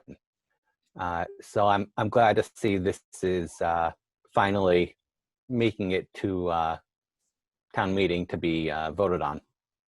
And actually, you just reminded me of something. I want to correct myself on something I said. It would be possible, and the Housing Trust did do this, to engage in some form of feasibility study, nothing big, not like a plan, but some form of feasibility study before you actually own a property. So we did this over at Sunrise Terrace, I think it was 7 years ago, and that project went nowhere, in part because we never did get the land, and in part because the property, just the value wasn't there. But one of the reasons why I wanted to take this approach is because we are trending in the right direction as far as attitudes toward affordable housing go. And given the current pandemic, and given, I think, people's level of economic insecurity and the realization that really you're just 1 month away from having everything you need and being able to afford your lifestyle to being in crisis. That 2 paychecks is all it takes for a good amount of Massachusetts residents to be completely economically insecure and worry about their future. So I think people are right now starting to look at the phrase affordable housing a little bit differently, and are realizing that our generation is spending more money on housing than generations past. And that affects baby boomers too, because you can't just take that house that you are in, sell it, and expect to have some sort of cushion left over when you go to buy a condo, and that is less maintenance, because the newer condo is going to be really expensive. And taking advantage of that realization right now in this moment in time, I think, is really important. All about timing. All right, we are, it's getting a little bit late, but Barry, so let's wrap this conversation up, but go ahead, Barry. Community preservation people, they have an affordable housing component to their charter. Have you had any conversations with them? No. So the CPC takes a fairly hands-off approach to affordable housing. What they do is they allocate 10% of their take every year and hand it over to the Affordable Housing Trust. So their position is, look, we don't really do affordable housing. That's the Affordable Housing Trust. So no, they're out. Okay. Any other questions? Okay. Thank you, Mr. Prisby. Thanks, I appreciate it. Thank you. Thank you. All right, moving on. So we now have Articles 30 and 31. Colleen, the floor is yours. Okay, so I just want to start by saying I'm a resident of Grafton. I'm not speaking on behalf of FinCom in any way when I'm discussing these petitions. And the reason there are 2 is because there was some hiccup with how the warrant was put together the first time. My petition was removed. I was instructed to go get a second one, and I got all new signatures on the second one, so the first one really needs to go back on. But I do hope to move over one of them. I think it's, I don't know if we could scroll down, but I think it's 30, to just kind of just pass over that and then get right into 31, because it has more of the specific detail, including the account number and the very accurate municipal capital stabilization account name. So let me just go to the article. Maybe you can just talk for people who will watch this meeting. Yep. So you want to talk about 31? Right. So what 31 is trying to do, back in 2015 at town meeting, they were presented with a project to do a super park. They were shown images, they were shown plans, and they were told they had already secured $100,000 of CPC funds. The total project was about to be $500,000 to $600,000 back then. They wanted to take 290 from overlay, so that got them almost 400,000, and they told town meeting the rest would come from private fundraising. So, town meeting said sure, and they allocated that money to the project, and they came up with a $15,000 plan, and they quickly learned that a lot of their projections weren't really possible. They stumbled through planning board. That went for a couple months, and they couldn't get the plan approved until finally they just pulled out of planning board, and the whole project just kind of went stagnant. So the project, as it was presented in 2015, it became unrealistic. It wasn't something that was going to be able to be achieved. In recent months, the Recreation Department has picked it up. They have completely rebranded it, renamed it, and turned it into a whole new project. It's ballooned in scope. It's just a different project. So because of that, I thought that residents should have the option to say if they wanted those original funds that went to a different project to go to this. And if they do, great. And if they don't, because they know of our current fiscal situation, that we have a capital backlog, that this money could be spent on different needs, an opportunity to say, no, let's take those funds and use them over here rather than push them onto this new project. Got it. That's an excellent summary. Thank you. Any questions?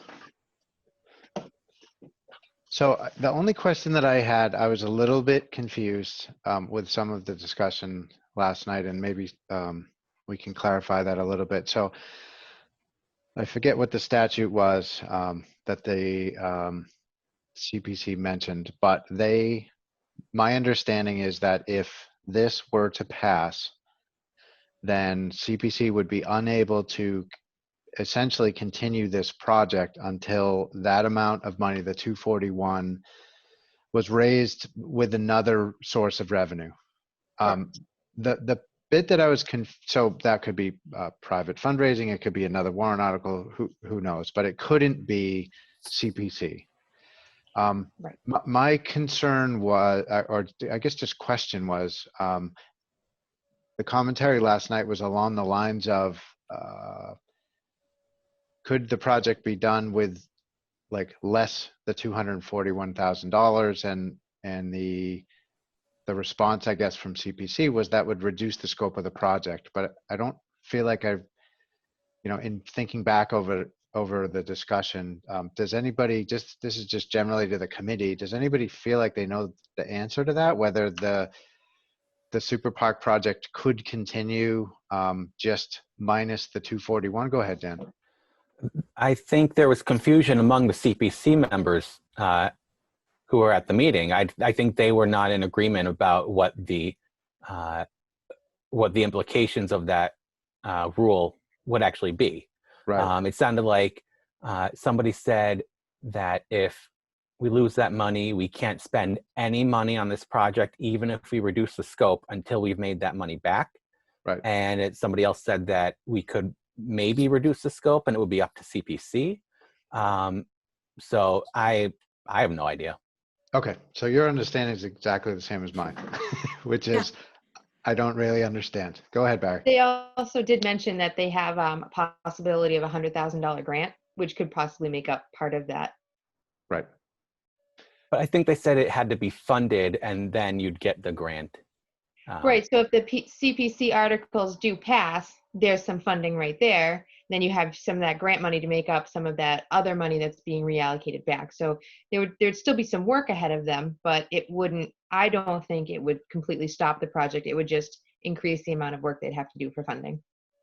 Got it. And the supporters who have been pushing for this keep talking about fundraising. So I think that's a promising direction for making up some money. That I will say in January, they did give a figure. I think in the last 5 years since the project was first approved, they've fundraised maybe about $200, somewhere in there. That's how much private fundraising they've done in the last 5 years. I would also question how much effort they put in, though. So I think it sounded like it went stagnant pretty early. So I don't know.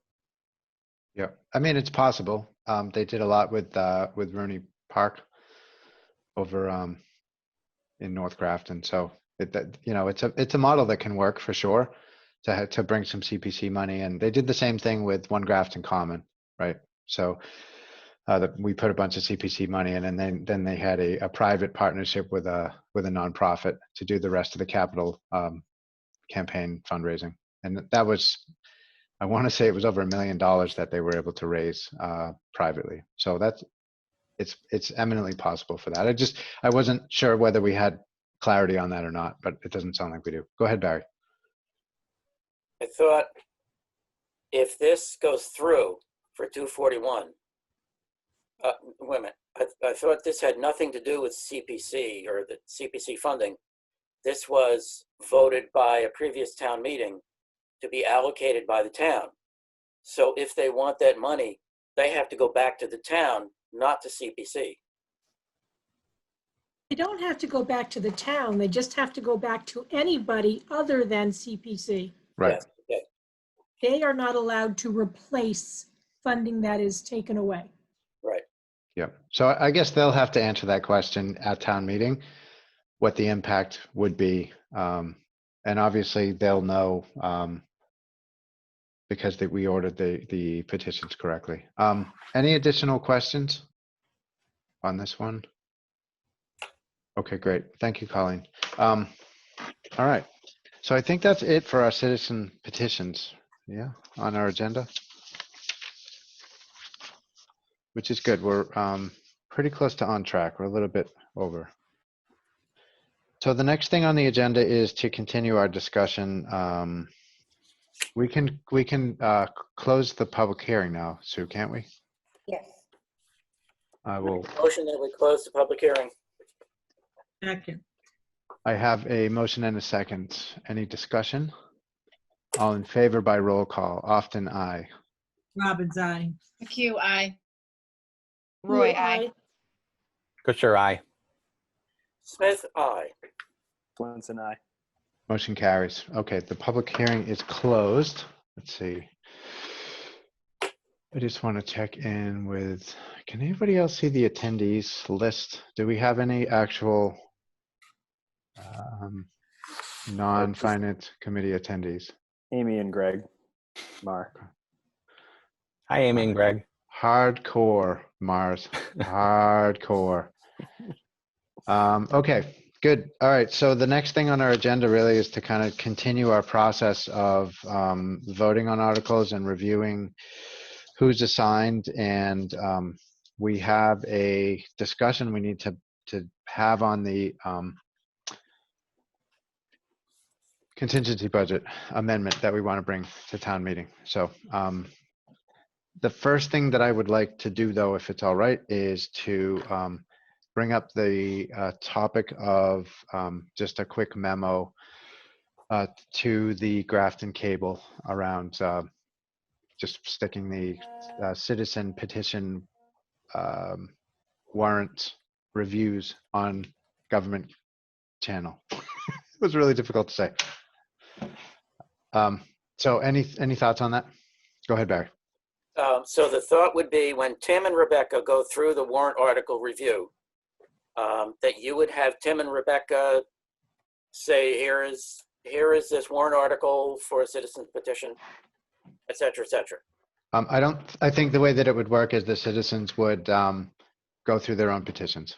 Okay. Essentially give that to GCTV, and then I'm not sure whether Bob would choose to have Tim's like government-sponsored warrant articles followed by the citizen petitioners who would kind of walk the public through their own petitions, or whether he would have those separate. But I think it would be the review would actually be by the petitioners themselves.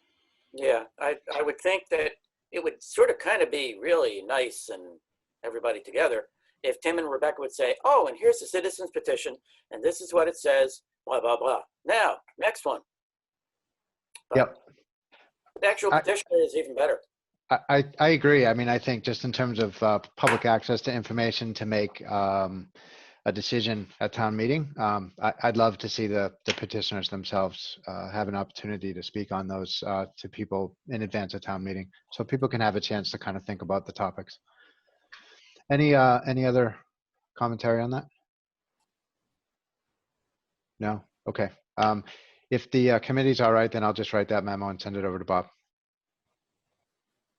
I don't think we need to necessarily vote on that. That's just a quick memo. So, all right, thanks.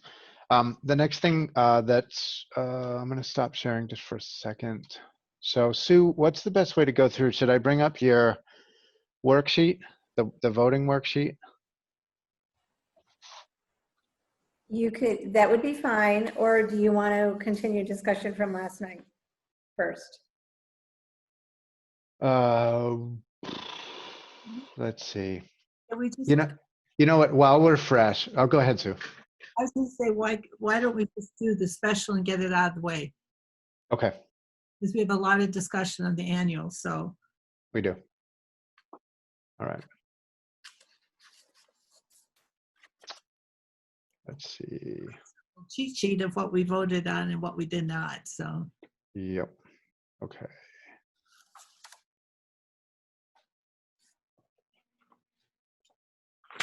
So I have the cheat sheet. And I also have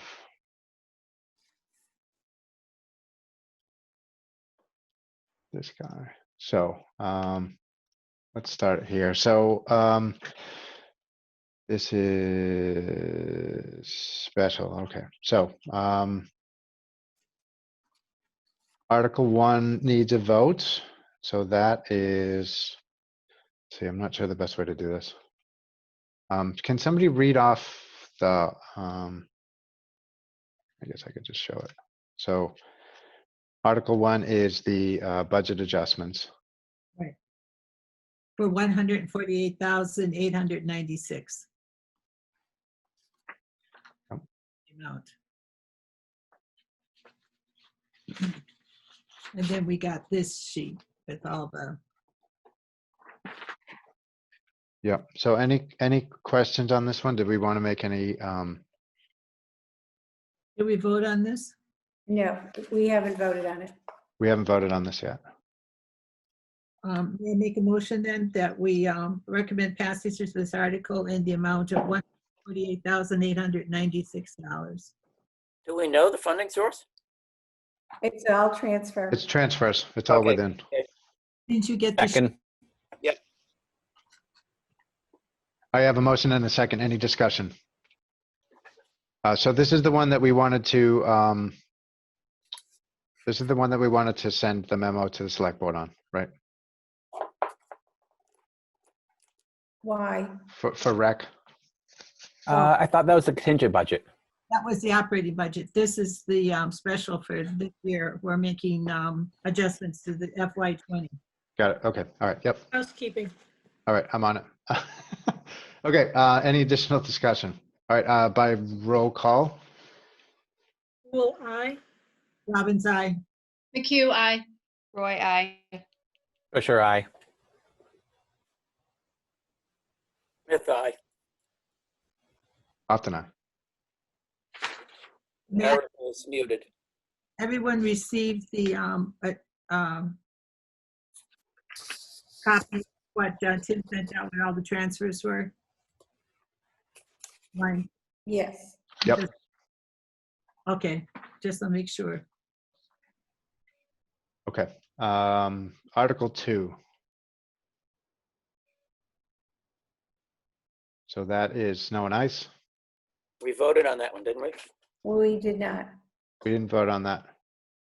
Oh, Sue put a note in here that Oh, it's a reconsideration because the number is incorrect. I'm sorry, Barry.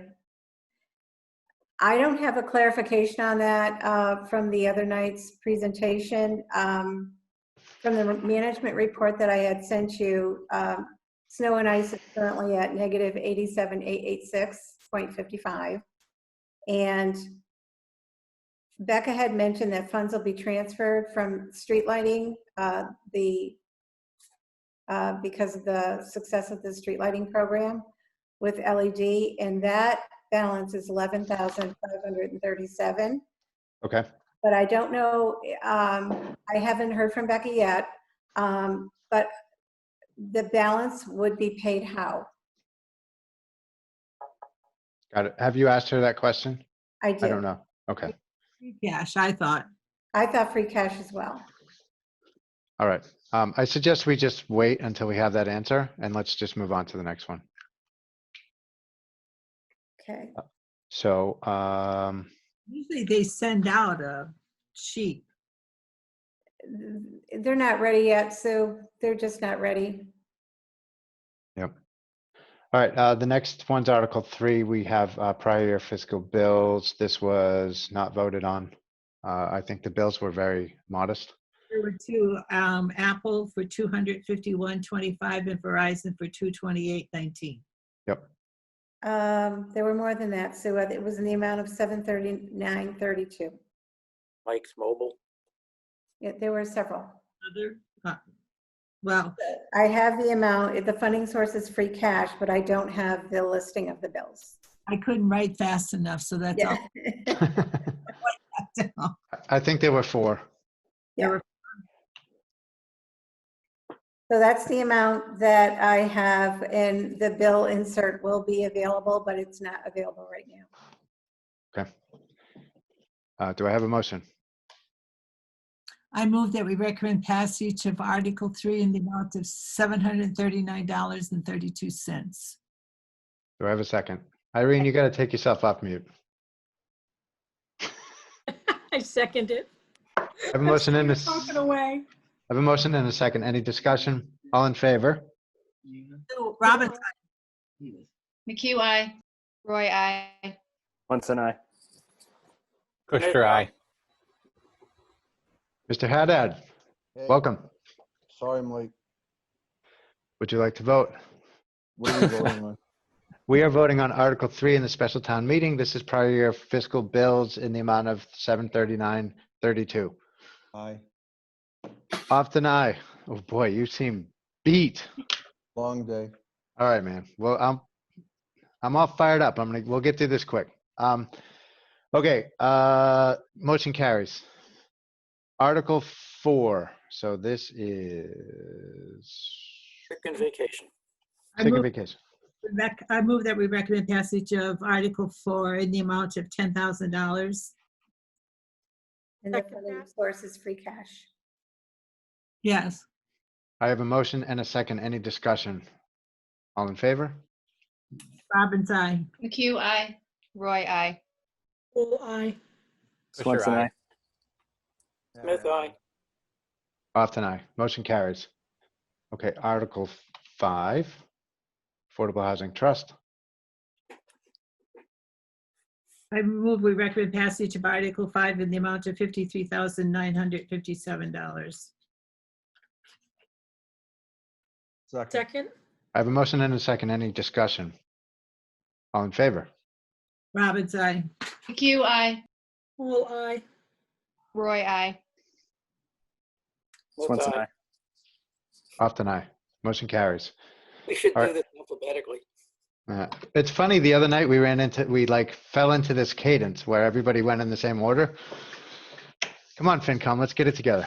All right, Article 6, National Grid easement. I move we recommend passage of this article as presented. Second. Oh, I just wish I wish I could send you like a jolt or something, Mark. You're gonna talk about budgets? Because I'll get fired up if you start talking about the budget. We're gonna get to him soon. Any additional discussion? All in favor? Robbins, aye. McHugh, aye. Full aye. Roy, I. Haddad, aye. Kosher, aye. Smith, aye. Swanson, aye. Off and aye. Motion carries. All right, Article 7. Let's keep that same order. Are we assigning people who are going to write these recommendations? They're already written. Oh, okay. Oh, never mind. Never mind. We All can right, review them either tomorrow night or Saturday if you'd like.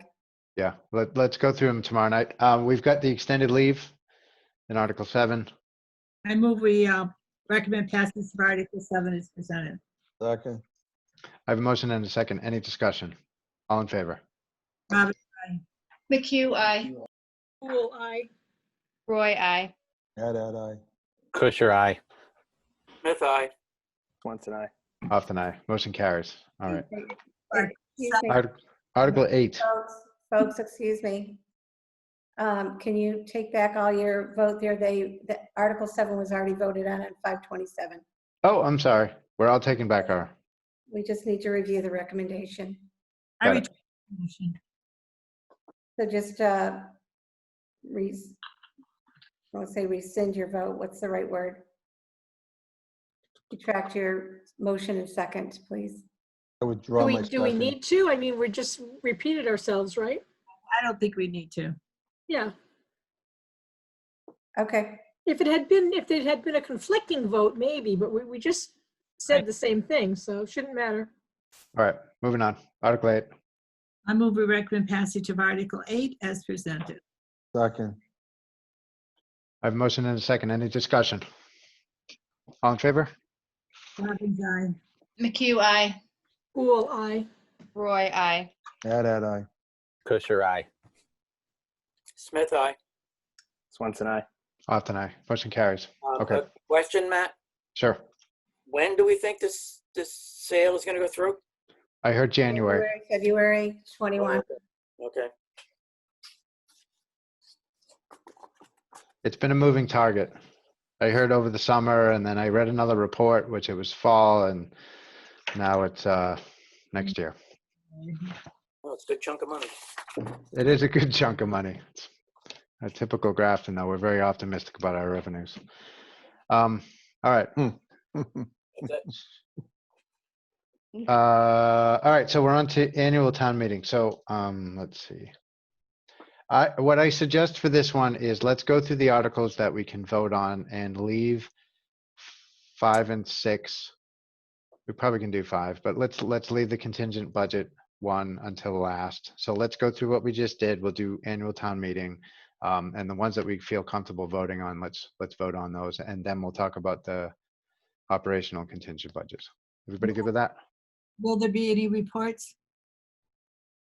No other reports at this time. All right. All right. I move that we oppose passage. Two. It's already been voted on. Article 1 has already been voted on. Yeah, sorry. Okay, so if everybody looks on screen, anything that is in not bolded has been voted on. Anything that's bolded Article 2 needs a vote. Needs to vote. does. Yep. That we recommend passage of Article 2, and there would be appointing Bridget Weber. Is that who? Yes. Yeah. Do I have a second? Second. I have a motion and a second. Any discussion? All in favor? Robbins, aye. McHugh, aye. Poole, aye. Roy, aye. Aye. Kusher, aye.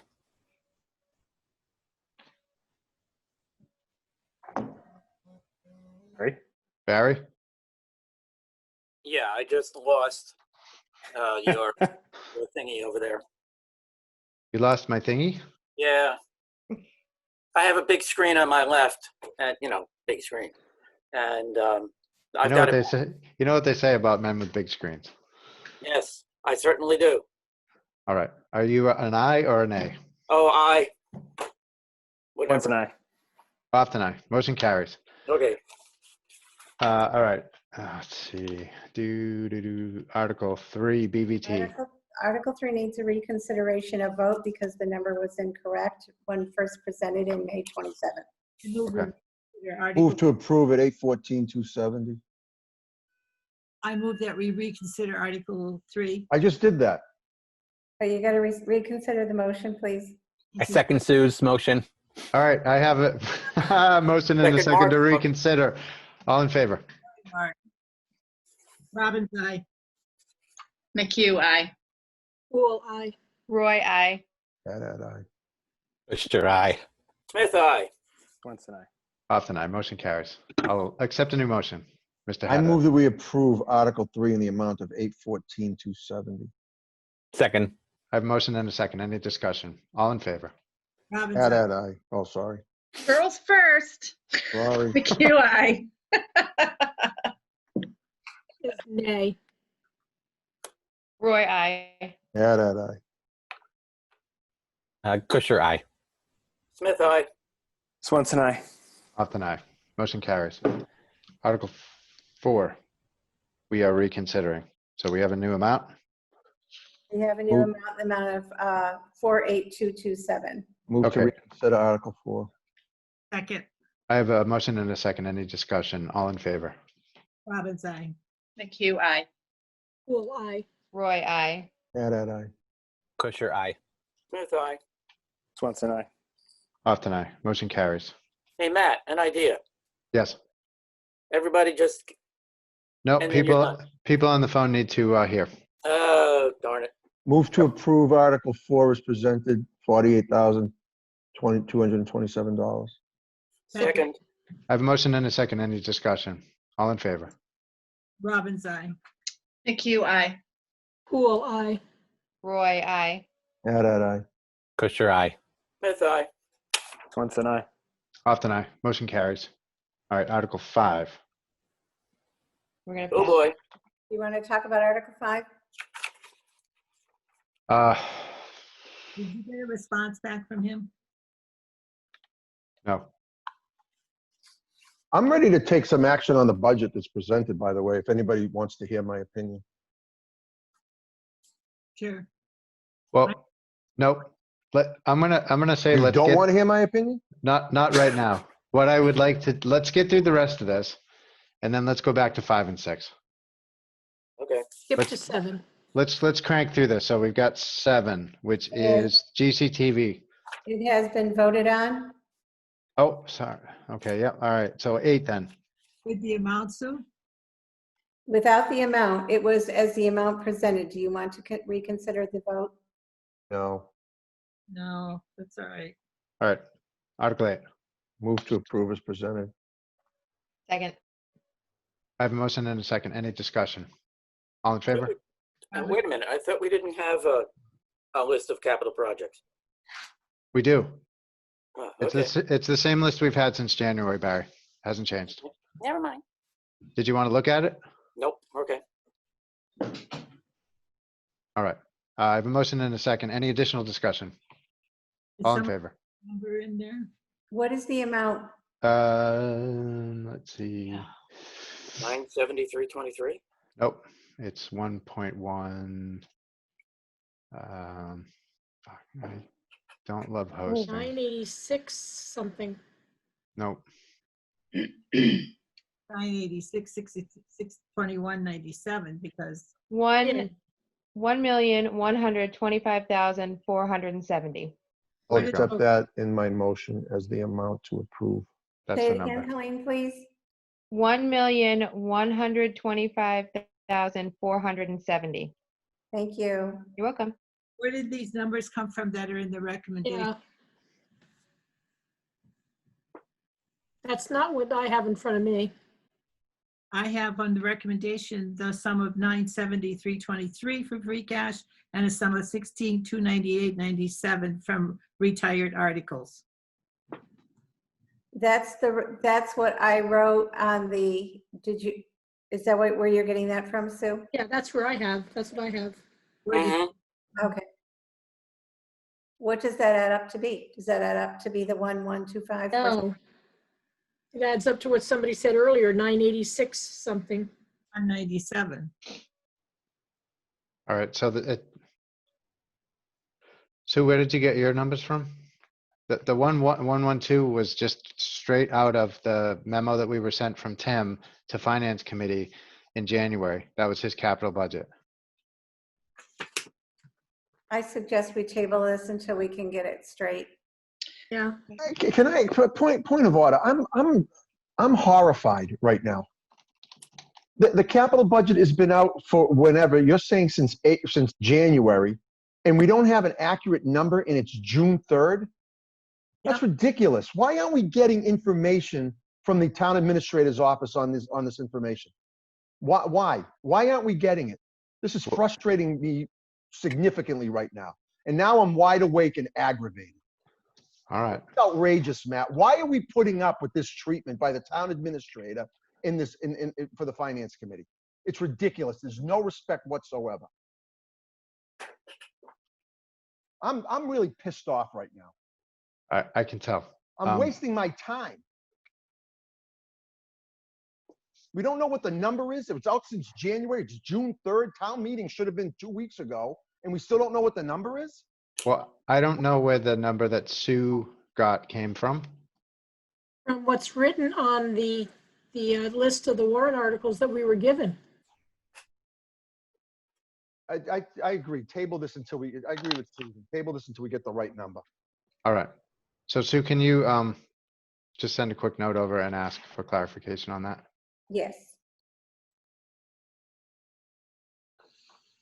All right. Very good. Okay. Article 9, Article 10, Article 11, Article 12 have been voted on. Yep. All Article right. 13, So 13. That's a Passover. 13's a Passover. correct. Okay. Yep. Needed an amount on that one? There's no amount. It's being passed over. Move that we pass over Article 13. Second. I have a motion and a second. Any discussion? All in favor? Don't we have to actually, do we say yes or no because it's being passed over? Isn't that, don't we say no because it's being passed over? Yes. That goes in the text But of the I thought we decided last year that we would make a motion to support passing over the article. Okay, We that's fine. changed that last year. Okay, okay. Robbins, aye. McHugh, aye. Poole, aye. Roy, aye. Add that aye. Kusher, aye. Smith, aye. Watson, aye. Often aye. Motion carries. Okay. Article 17 is funding for police department equipment. I move that we not recommend Article 17. Do I have a second? I have a question mark. Yes, go ahead. 'Cause- Well, you have to second it before we can discuss it. Oh, true. Second. All right. I have a motion and a second. Discussion. With these two articles, and they're also on the contingency plan, if these two articles pass, that's fine. But they're also on the contingency, and if that passes, We this, have double the money. right, but this money could be taken back to fall town meeting and repurposed.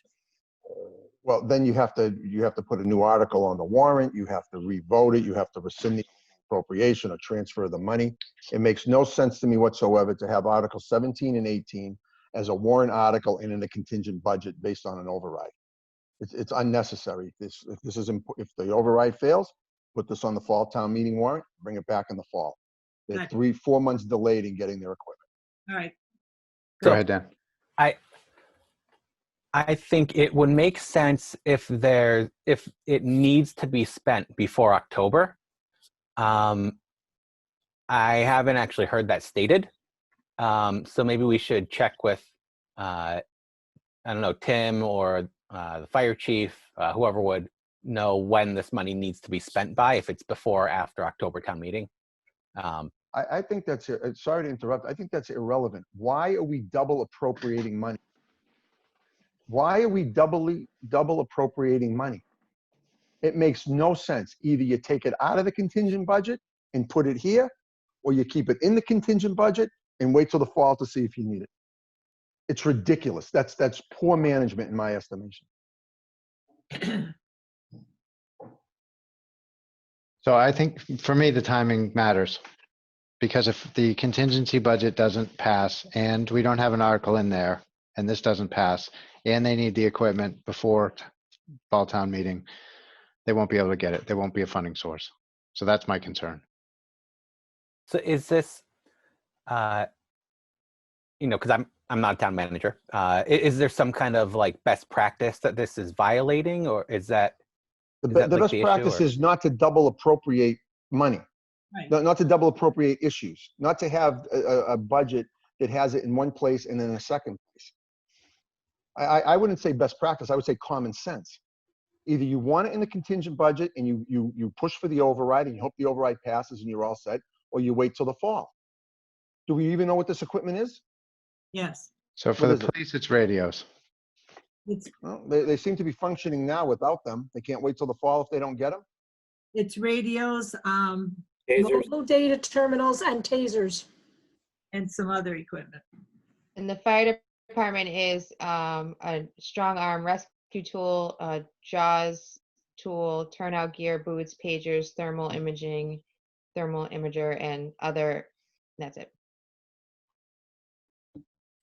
If it's that important, then it shouldn't be in the contingent budget. It should be here and here alone. If it's that important, why is it in two places? I mean, if it's that important, it should be in the operating budget, not cut, and something else should have been cut for the contingent Agreed. budget. Exactly. Completely agree with 100% that. agreed with you, Dan. Yep. I don't understand how these priorities were set. I don't understand how these decisions were made. And I don't understand why nobody's questioning it being in two places. Well, we did talk about it the other night. And what was the response? The response Sorry, I was, wasn't there. well, no. Somebody's got a bee in their bonnet. Yeah, no, look, the commentary was around, essentially the money would be tied up, that we would have to transfer it out, right?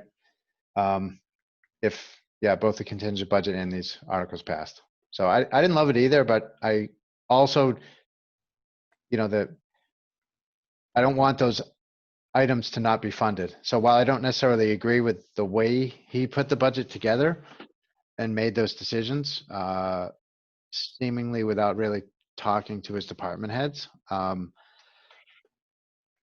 that's what we're faced with. I move the question. So your motion is to oppose. Correct. All right. Robbins, aye. McHugh, aye. Poole, aye. Roy, aye. Aye. Kusher, aye. Smith, aye. Once an aye. Often I. All right, the motion passes. Move to not recommend Article 18 as presented. Second. Same reason.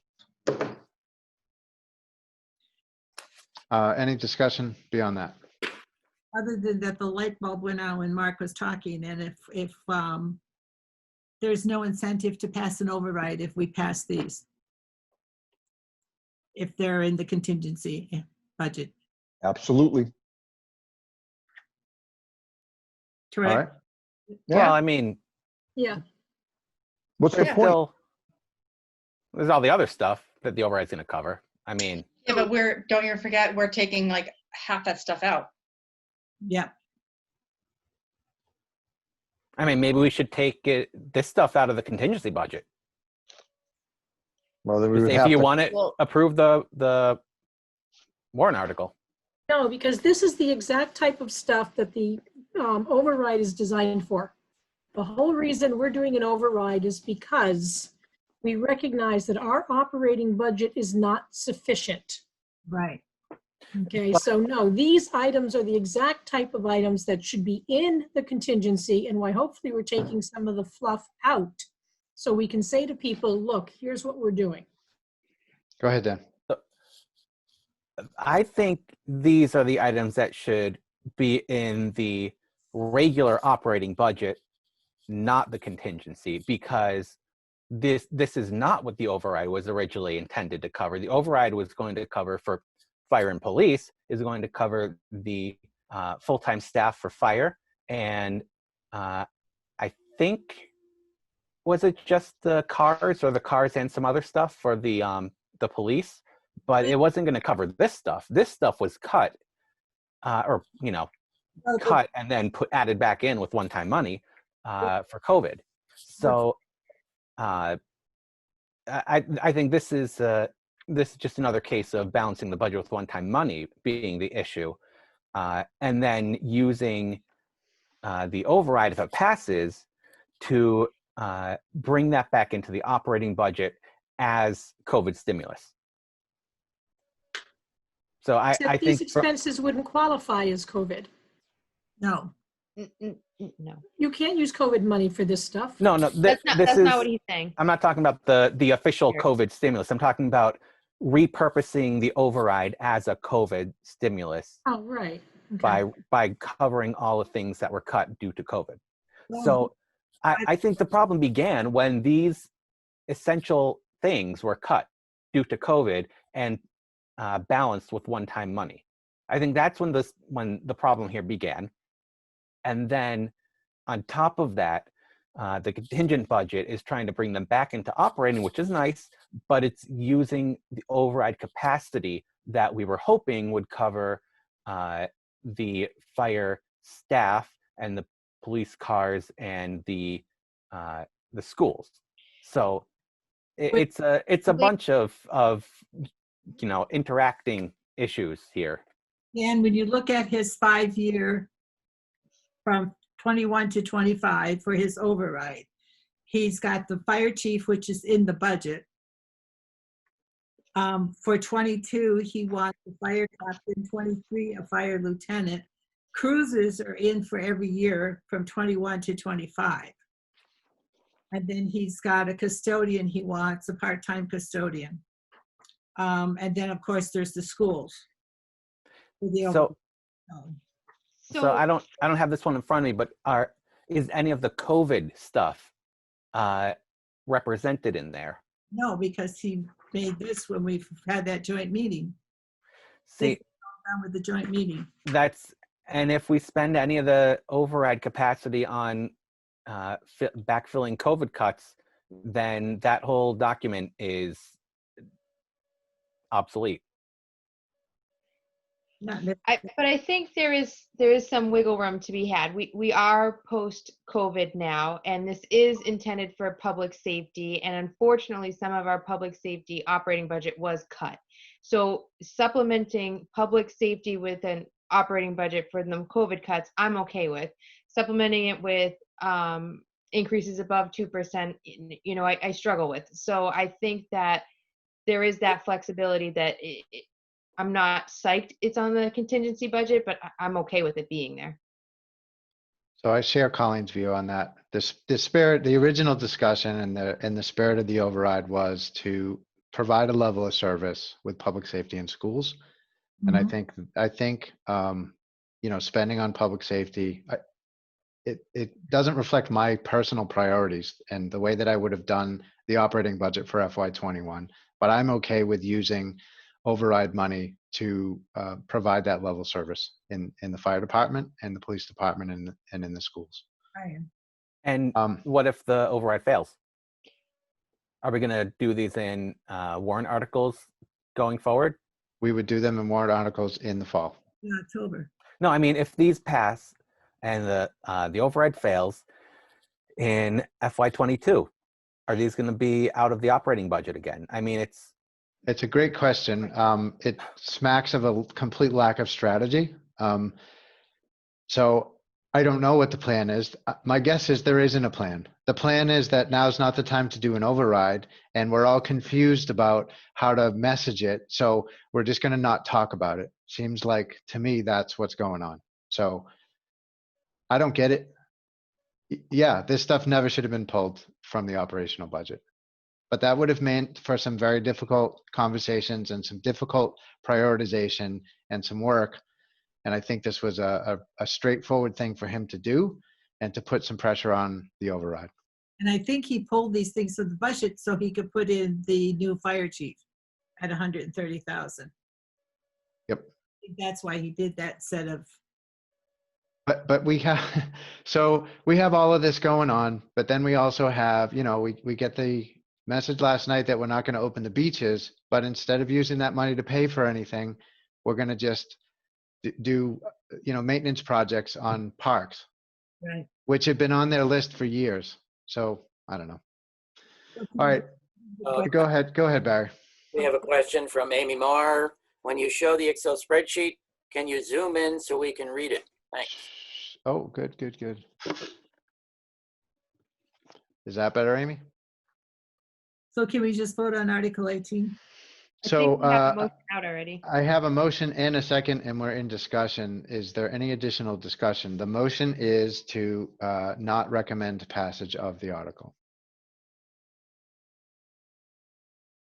Roy, I. Robbins, aye. McHugh, Aye. aye. Aye. Busher, aye. Smith, aye. Munson, aye. Often aye. Okay. Yeah, let's just wait for you to say all those things. So 19 and 20 are voted already. Don't need to be reconsidered. 21. This is the land transfer, I believe. Mm-hmm. Property at 93 North Street. Move to approve as presented. Second. I have a motion and a second. Any discussion? All in favor? Robbins, aye. McHugh, aye. Poole, aye. Roy, I. Aye. Kusher, aye. Smith, aye. Swenson, aye. Off aye. Motion carries. 22 has been voted on. 23. Reconsider. Let's see, sale of surplus property. So there is none, so it will be a Passover. Can we reconsider and vote Passover, please? Move to reconsider Article 23. Second. I have a motion and a second. All in favor? Robbins, aye. McHugh, aye. Bull, aye. Roy, aye. Aye. Kusher, aye. Smith, aye. Swenson, aye. Move Off to and aye. approve, sorry, Motion carries, sorry. move to pass over Article 23. Second. I have a motion and a second. All in favor? Hi, Robbins, aye. McHugh, aye. Bull, aye. Roy, aye. Aye. Kusher, aye. Smith, aye. Swenson, aye. Off aye. Motion carries. All right. 24 needs a vote. So that is CPC reserves. Move to approve 24 as presented. Second. Second. I have a motion and a second. Any discussion on the motion? Are these the accurate numbers? Do we want the Yeah. numbers on these? Those are the numbers I thought they gave us when they came in. Okay. Yeah. Yeah, they said these are accurate. If you want to include those in my motion, I don't want to read them, just put them in the motion. It is presented. Because those are the numbers that. Yeah. As written. Got it. Okay. Motion and a second. All in favor? Robbins, aye. McHugh, aye. Bull, aye. Roy, aye. Aye. Kusher, aye. Smith, aye. Swenson, aye. Off aye. Motion carries. Move to approve Article 25 as presented. Second. I have a motion and a second. All in favor? Robbins, aye. McHugh, aye. Bull, aye. Roy, aye.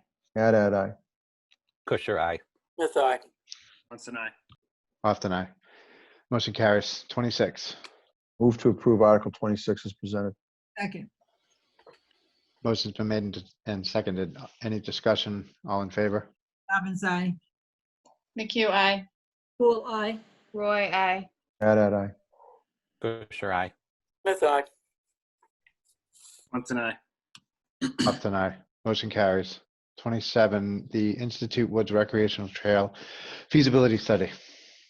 I move to recommend to town meeting Article 27 in the amount of $14,000 as presented. Second. I have a motion and a second. Any discussion? All in favor? Robbins, aye. McHugh, aye. Bull, aye. Roy, aye. Aye. Kusher, aye. Smith, aye. Swenson, aye. Off aye. Motion carries. 28. Move to approve Article 28 as presented. Second. I have a motion and a second. This is for the Town Records Restoration Project. Any discussion on the motion? All in favor? Robbins, aye. McHugh, aye. Bull, aye. Roy, aye. Aye. Kusher, aye. Smith, aye. Swenson, aye. Off aye. Motion carries. Lions Club, 29. Move to approve Article 29 as presented. Can we discuss that, please? Yeah. Yep, I have a motion and a second. Any discussion? There's motion, I thought Joanne was going to look at the motion to make sure that this is correct, because the way the warrant is written is wrong. That's last year's warrant, but the motion is what we're concerned about, so. Right. And I, So we don't know, did she say what the amount is? I thought it was 140,000. 140,000, that's the correct amount. Yep. But I do a recommendation of how it should be written. It's for paving. Do you have that, Sue? I do. So the commentary mark is wrong. The This is- design and engineering work. This is the second phase of the project for $140,000. They're going to pave the parking lot and the driveway at the Lions property. I support that. My motion stands. Wow, that's a lot of money to pave. No, I it's was not. thinking that. Bathrooms. Is it a too, big remember? parking lot? No, it's not bathrooms. Bathrooms. It's not No. bathrooms. Not the Need back. clarified, it's not the bathrooms. We just did a parking lot on a new construction project. The contractor had it and I think it's a similar size to this. The contractor had it in his budget at $135,000. And we ended up using our town bid to do it, and we did it for like $120,000. That's paving is very expensive. I don't, if that's for paving and everything else, I don't think that's outrageous. The length of the driveway for the Lions Club is bigger than the whole soccer field length, plus the clubhouse and then the parking lot. So 140 makes perfect sense. Okay. Plus, it's a large plus area. the commentary last night too was that they typically grant a little bit more than they need. So they have a nice healthy contingency from CPC, and then they get it Makes back. sense. They get it back on the other end. That's smart. You don't want to have not have enough money as you're in the middle of paving, and then all of a sudden you got to stop, call Exactly. a meeting, and wait. So You that makes got it. makes Sufiaco. sense. So the Finance Committee should be voting on the article as presented, even though there will be an amendment or a motion on the floor that might be different wording. But it's still for the So- same purpose. it's just a warrant article is just an agenda item. The motion will read correctly. The amount is still the same. The amount is still the same. All right, move the question. Okay. All right, All right, all in favor? Robbins, aye. McHugh, aye. Poole, aye. Roy, I. Aye. For sure, aye. Smith, aye. Swanson, aye. Off tonight. Motion carries. All right, 30, 31, 32 were all voted on. 33 is Super Park. Move that the Finance Committee oppose Article 33 as presented. Second. I have a motion and a second. Any discussion? No discussion. All in favor? Robbins, aye. McHugh, aye. Poole, aye. Roy, I. Aye. Kosher, aye. Smith, aye. Swanson, aye. Off tonight. Motion carries. Article 34, Move Super that the- Park bond. Move that the Finance Committee oppose Article 34 as presented. Second. I have a motion and a second. Any getting tongue tied. Any discussion? All in favor? Robbins, aye. McHugh, aye. Poole, aye. Roy, I. Aye. Kosher, aye. Smith, aye. Swanson, aye. Off tonight. Motion carries. 35. Oh, hang on a second. Let me I just. thought we did 35 last 35, time. 6, 7, 8, 9. So 40 is. We Vote accepted. reviewed that tonight. Did we vote on the 38 and citizens petition? It says we voted on it. Yeah. We did. All right. We're on to 40, the road acceptance we discussed tonight. Was Do I that have a motion? controversial? That was controversial, yes. Really? Let's, do I have a motion? I move we oppose recommendation of this article as presented. Second. I have a motion and a second, so now we can talk about it.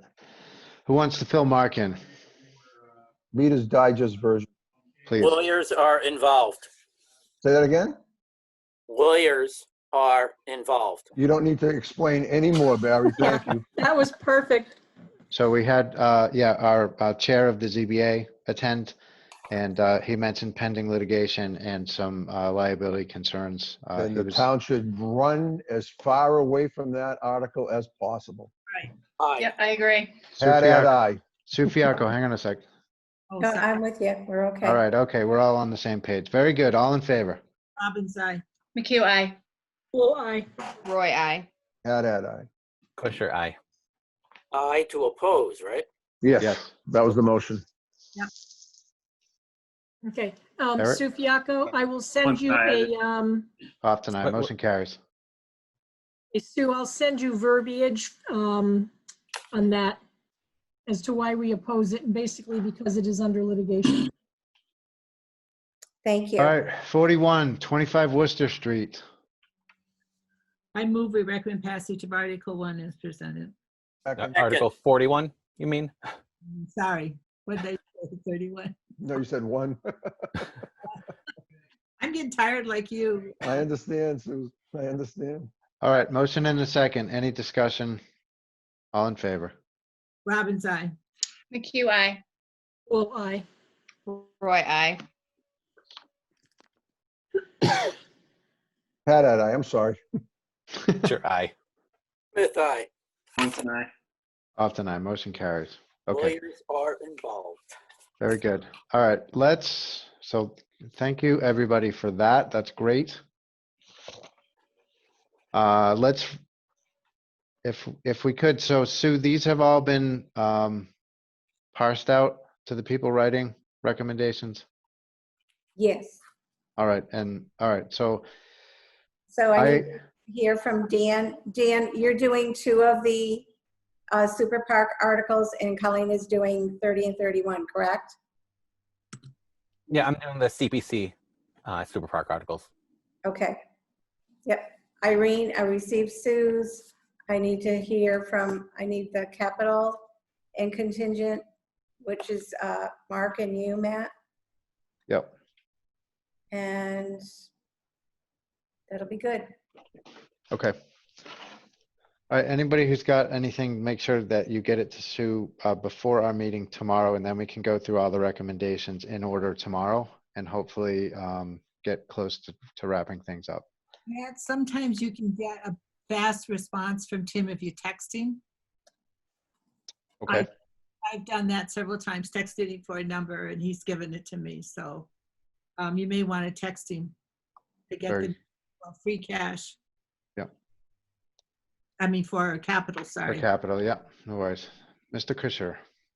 So actually, speaking of the recommendation for the CPC's Super Park articles, I know why I opposed it, but I'm not sure what the committee's reasons are.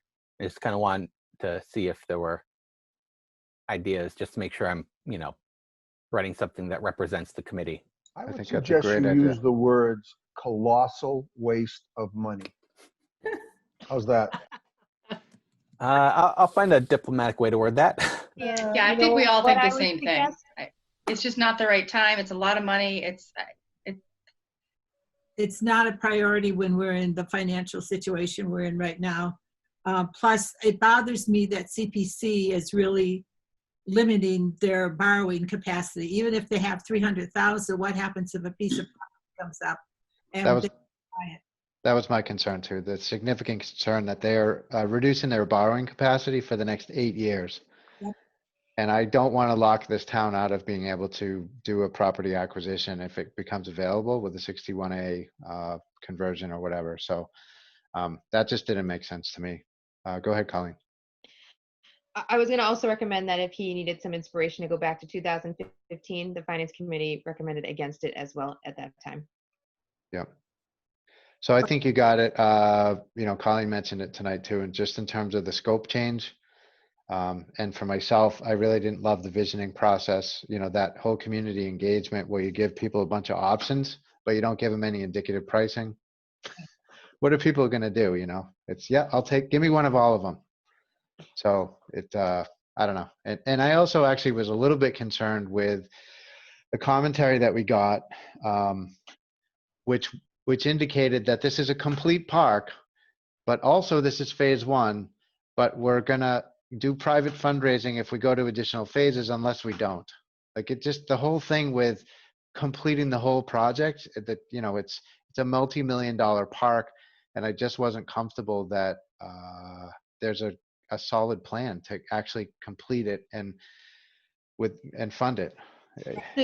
I will say in the rec department meetings I've attended, there was commentary that they're not confident it will get past phase 1, that they don't really see a lot of funding for the remaining phases.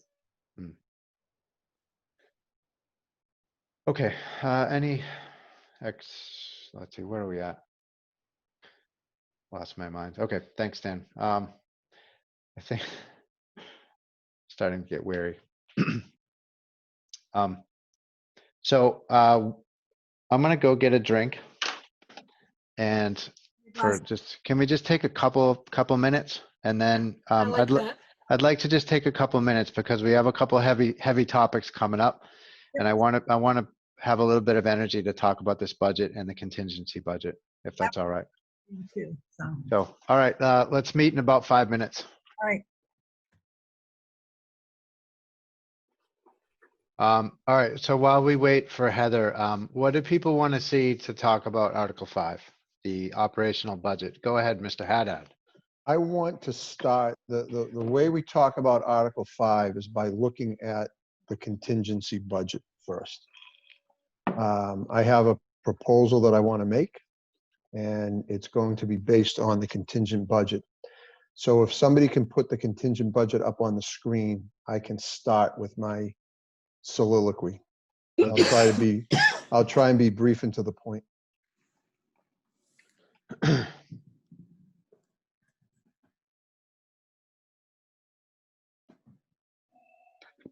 Okay.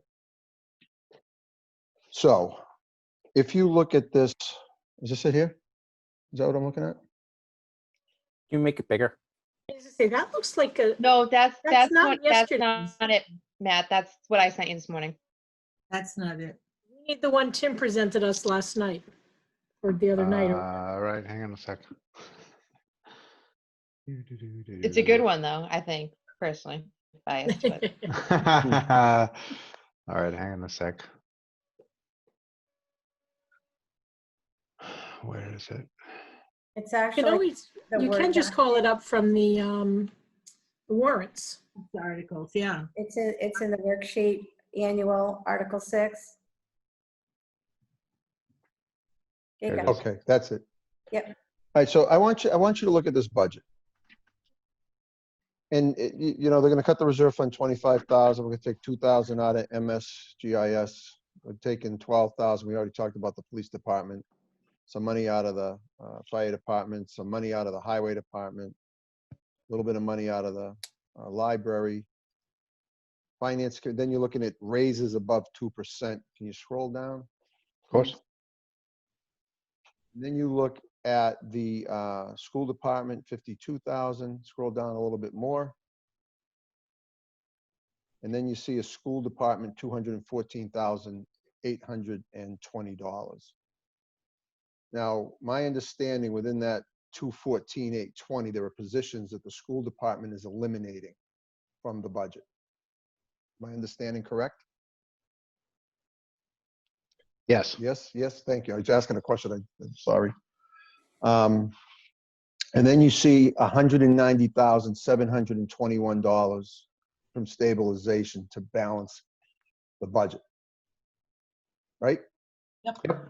There is no pain whatsoever in the municipal budget for an override. The override fails, the municipal budget is not going to suffer one iota. Some people may not get raises. Some people may not, may not get some equipment, but wait a minute, we have a plan for the equipment. We're going to take it out of free cash if the contingent budget doesn't pass. So in the override budget, in the contingency budget, there is no pain in the municipal budget. There is pain in the school budget. There was a reduction of services in the school budget. We do lose the EDC coordinator. Okay, one position. And I would argue the effectiveness of that position. I would put a guidance counselor and a sped coordinator and everything else ahead of a EDC coordinator, in my opinion. I haven't seen any economic development in the last 3 years that that position has been here. I've seen some raffles. I've seen some signs. I haven't seen much else. Just my opinion. They have no My metrics. opinion. Just my opinion. But we're going to use $190,721 in free cash to balance the budget. In stabilization to fund the budget that it's in Article 5. And then we are going to eliminate that if the contingency budget passes. So we're not going to use that 190,000. Right. So based on that, I don't want to use, and I don't think it's good form for the town to use the stabilization budget to balance the base budget, within the levy budget. I don't see any reason why we would want to pass an override to support the municipal budget, because there's nothing in the municipal budget that's painful, because the equipment that's needed is going to be funded through free cash either at this meeting or in the fall. Right. So I want to see us take $190,721 out of the operational budget and put it in the contingency budget. So you will not need stabilization to balance the base budget.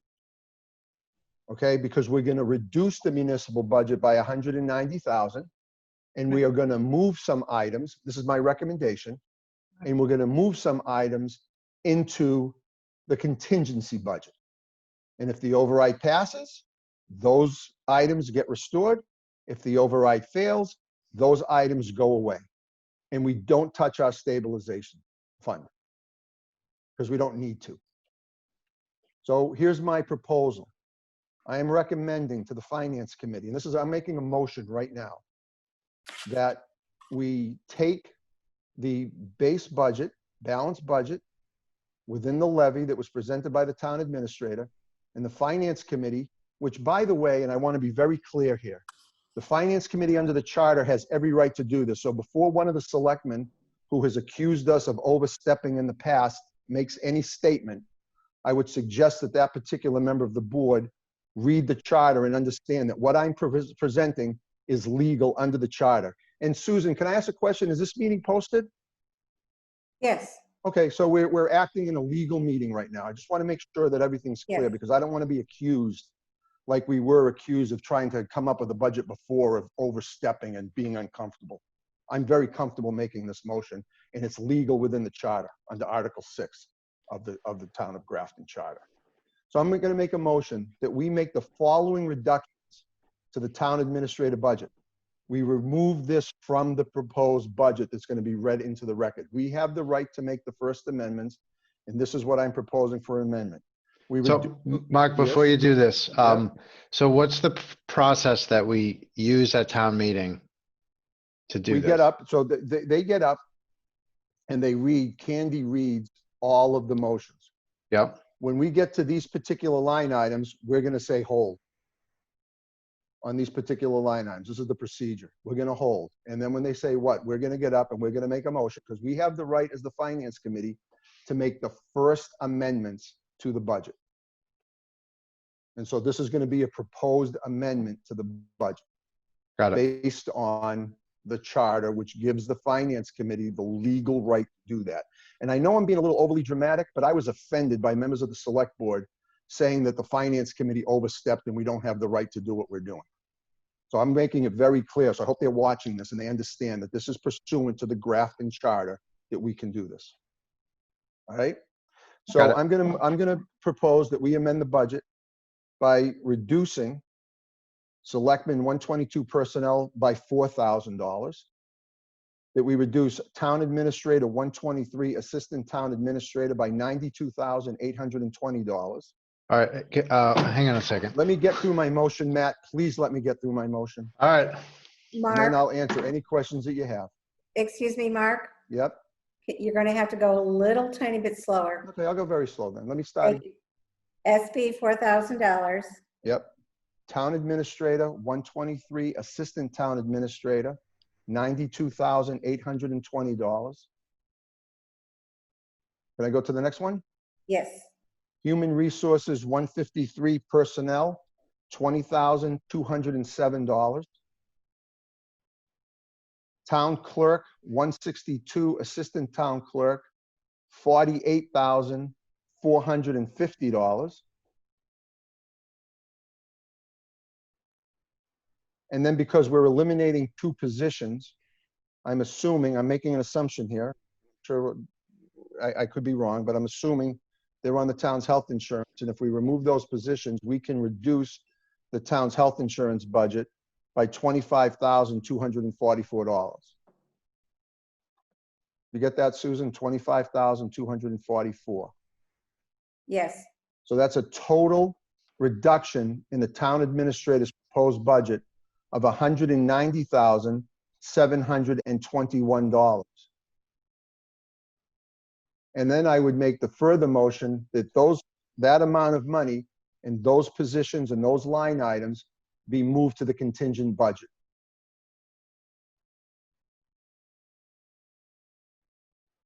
The reason for that is if you look at this list that Matt has up on the screen, if the override doesn't pass, things are normal on the town side. There's no pain, there's no reduction, there's nothing. And we're using one-time revenue to fund operational expenses. And if I remember correctly, the town administrator and several members of the select board have said that's not what we should be doing. Correct. So what I'm saying is, let's not do it. Take $190,721 out of the operational budget and move it to the contingent budget. The override passes, everybody's happy, those positions are restored, the money is there. The override fails, they get a $190,000 reduction, the schools get a $266,000 reduction. There you go. Because now they're going to put in the raises are the raises. You know, goodbye raises if the override doesn't pass. They're still getting 2%. They're not getting above 2%, with the exception of the EDC coordinator. But everything else in there, the library doesn't need that money until fiscal year 22.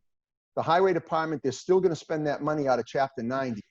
Fire department equipment and the police department equipment are going to be funded on a special article in the fall out of free cash, or at this meeting out of free cash.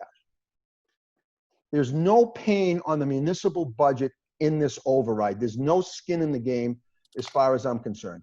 There needs to be skin in the game.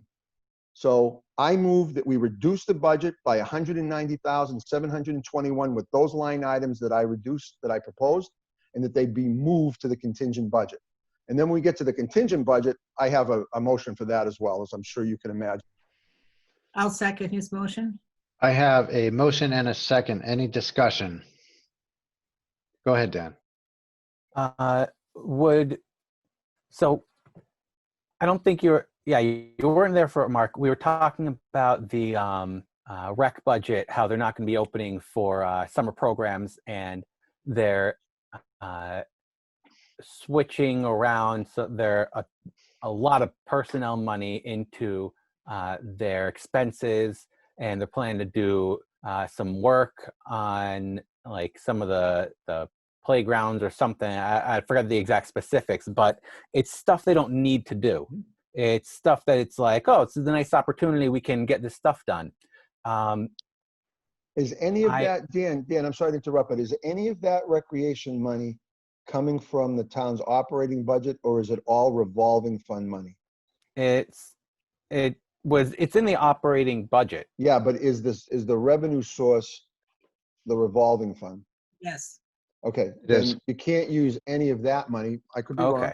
My understanding, then you can't use any of that money for anything else other than recreation, because it's coming out of the recreation revolving fund. And that's what they were going to do. Okay. So, Okay, that Matt, was you not can't mentioned. use it, Dan, for anything else. It has to be Okay. used for recreation purposes. Okay. Yeah, that nobody mentioned that when we were discussing it before. So I'm making an assumption. That's the way Yeah, my like- understanding is. I could be wrong, but I don't think I am.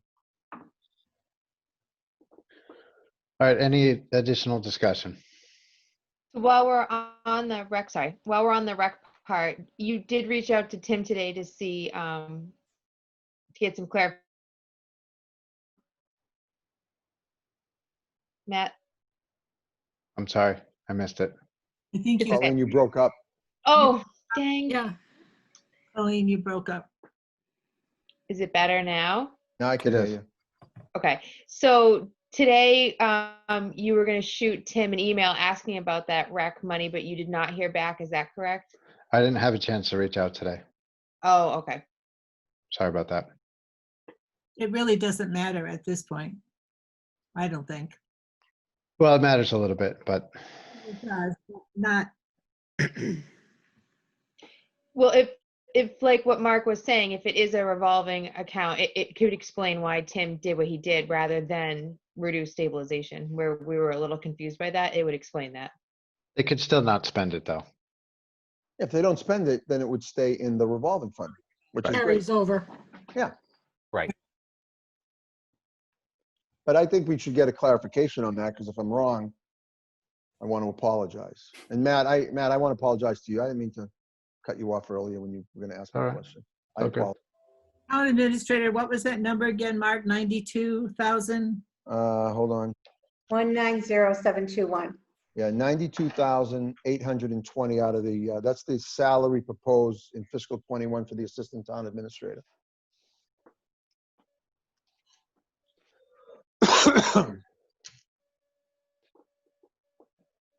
Any additional discussion? So if we agreed to do this, is this something we bring Tim in on, or is it just something that happens at town meeting? I'd be more than happy to bring Tim in on this motion. I don't think we should do any surprises. I lost my temper a little bit earlier tonight, and I apologize to the Finance Committee public for that. I was frustrated that here we are 2 weeks before town meeting, and we still don't know the numbers of the capital budget that supposedly was developed back in January. So unlike the town administrator, I want to make sure that he understands where we're coming from in our proposal. So I would have no issue with getting this to him beforehand in the select board and letting them know that the Finance Committee, under the charter, under their legal right under Section 6 of the charter, will be making the first budget amendment to the proposed operating budget of the town administrator by reducing it by $190,721 so that no stabilization money will be used. And we will be asking that that be transferred, that amount and those positions and items be transferred to the contingent budget, and it's subject to the override, whether or not that gets restored to the operating budget. Heather first. I just have a quick comment about that. I know Becca pulled up a a spreadsheet, or it was almost like a memo, and she did say she was going to send it, and we all said, "Don't worry, we have it." So to play devil's advocate, I think they were going to send it to us, and we said no because we had it. So it's actually kind of our fault. I don't want to. The Oh, capital. I apologize. The capital I wasn't here when you budget. had that question. Are you talking about capital? Yeah, she pulled up. She pulled it up. And I thought it was the $1.1 million. And that's what I'm saying. So I think I think we're both at fault. I think she pulled it up and we didn't actually we didn't really look at it. And I think that's part of the problem. Go Okay, ahead, but no- Sufiaco. Heather, I did request all of the documents. And Becca did apologize that she didn't get back to me. And she said she was going to get back to me this morning, but it didn't happen yet. Okay. So So we did ask for them. we did ask for it 2 nights ago. For some reason, I thought we said, "Don't worry about it, we have it." But Sue, I'll go by what you and Becca discussed, because I must have missed didn't that. during the meeting, Heather. I sent an email to Okay. the meeting. Okay, I missed. Okay, obviously I wasn't involved. So okay, I just want to make sure, because I remember her saying, I remember her putting it up, and I remember us saying, "No, don't worry, we have it." And then, but you did request it, so I apologize. Okay. But my point here too, Heather, is that's fine. They're supposed to give it to us. They didn't give it to us. My point is, I have no problem sharing this with the town administrator, like tonight, tomorrow. No, that's fine. No, share it with them, because I think, hey, we don't want any surprises from him, and he shouldn't have any surprises from us. That's fine. Right. So I don't support this plan. I don't want to use our process to be putting positions in jeopardy. And I just fundamentally don't think that this is a good idea. I agree in principle that we shouldn't be using stabilization, but this isn't something that I could support. So Matt, let me ask you a question. You don't want to use you don't think we should use stabilization, but if you don't do what I'm suggesting, then you still would have to find $190,000 somewhere in the operating budget. So do we further cut the school budget? Do we further cut the municipal budget?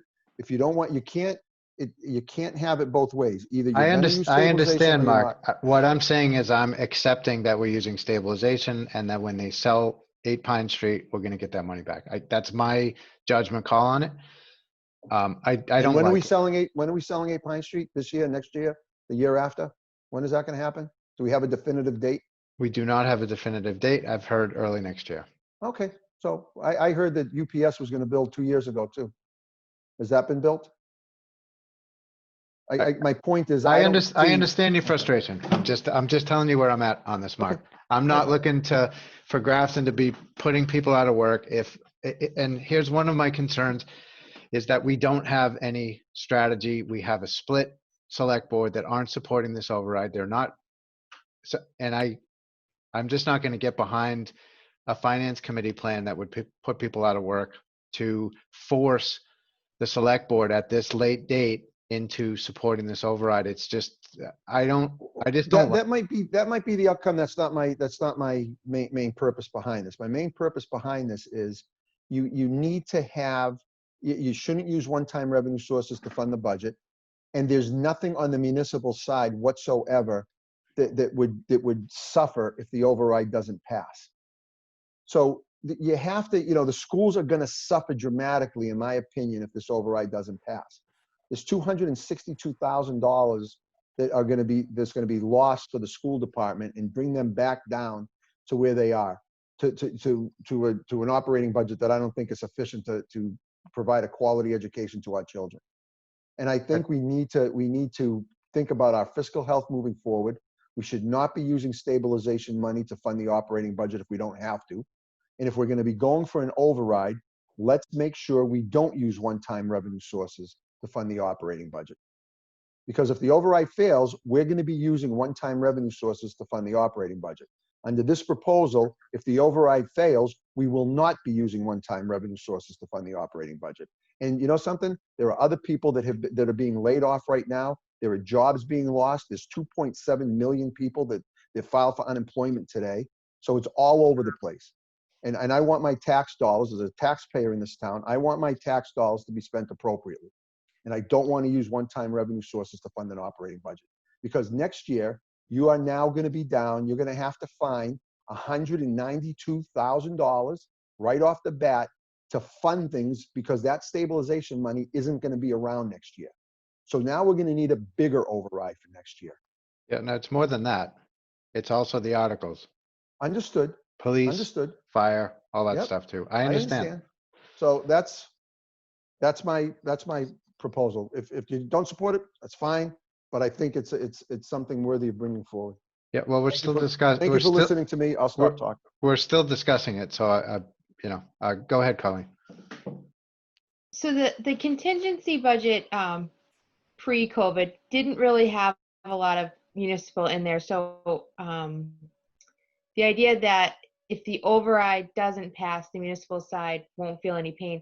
That was kind of the way it was always set up. They were never going to really feel any pain. It was always going to be about the schools and not the ability not to grow the fire department. So I think really taking a hard look at the contingency budget and getting that in line is for sure something that we need to be doing.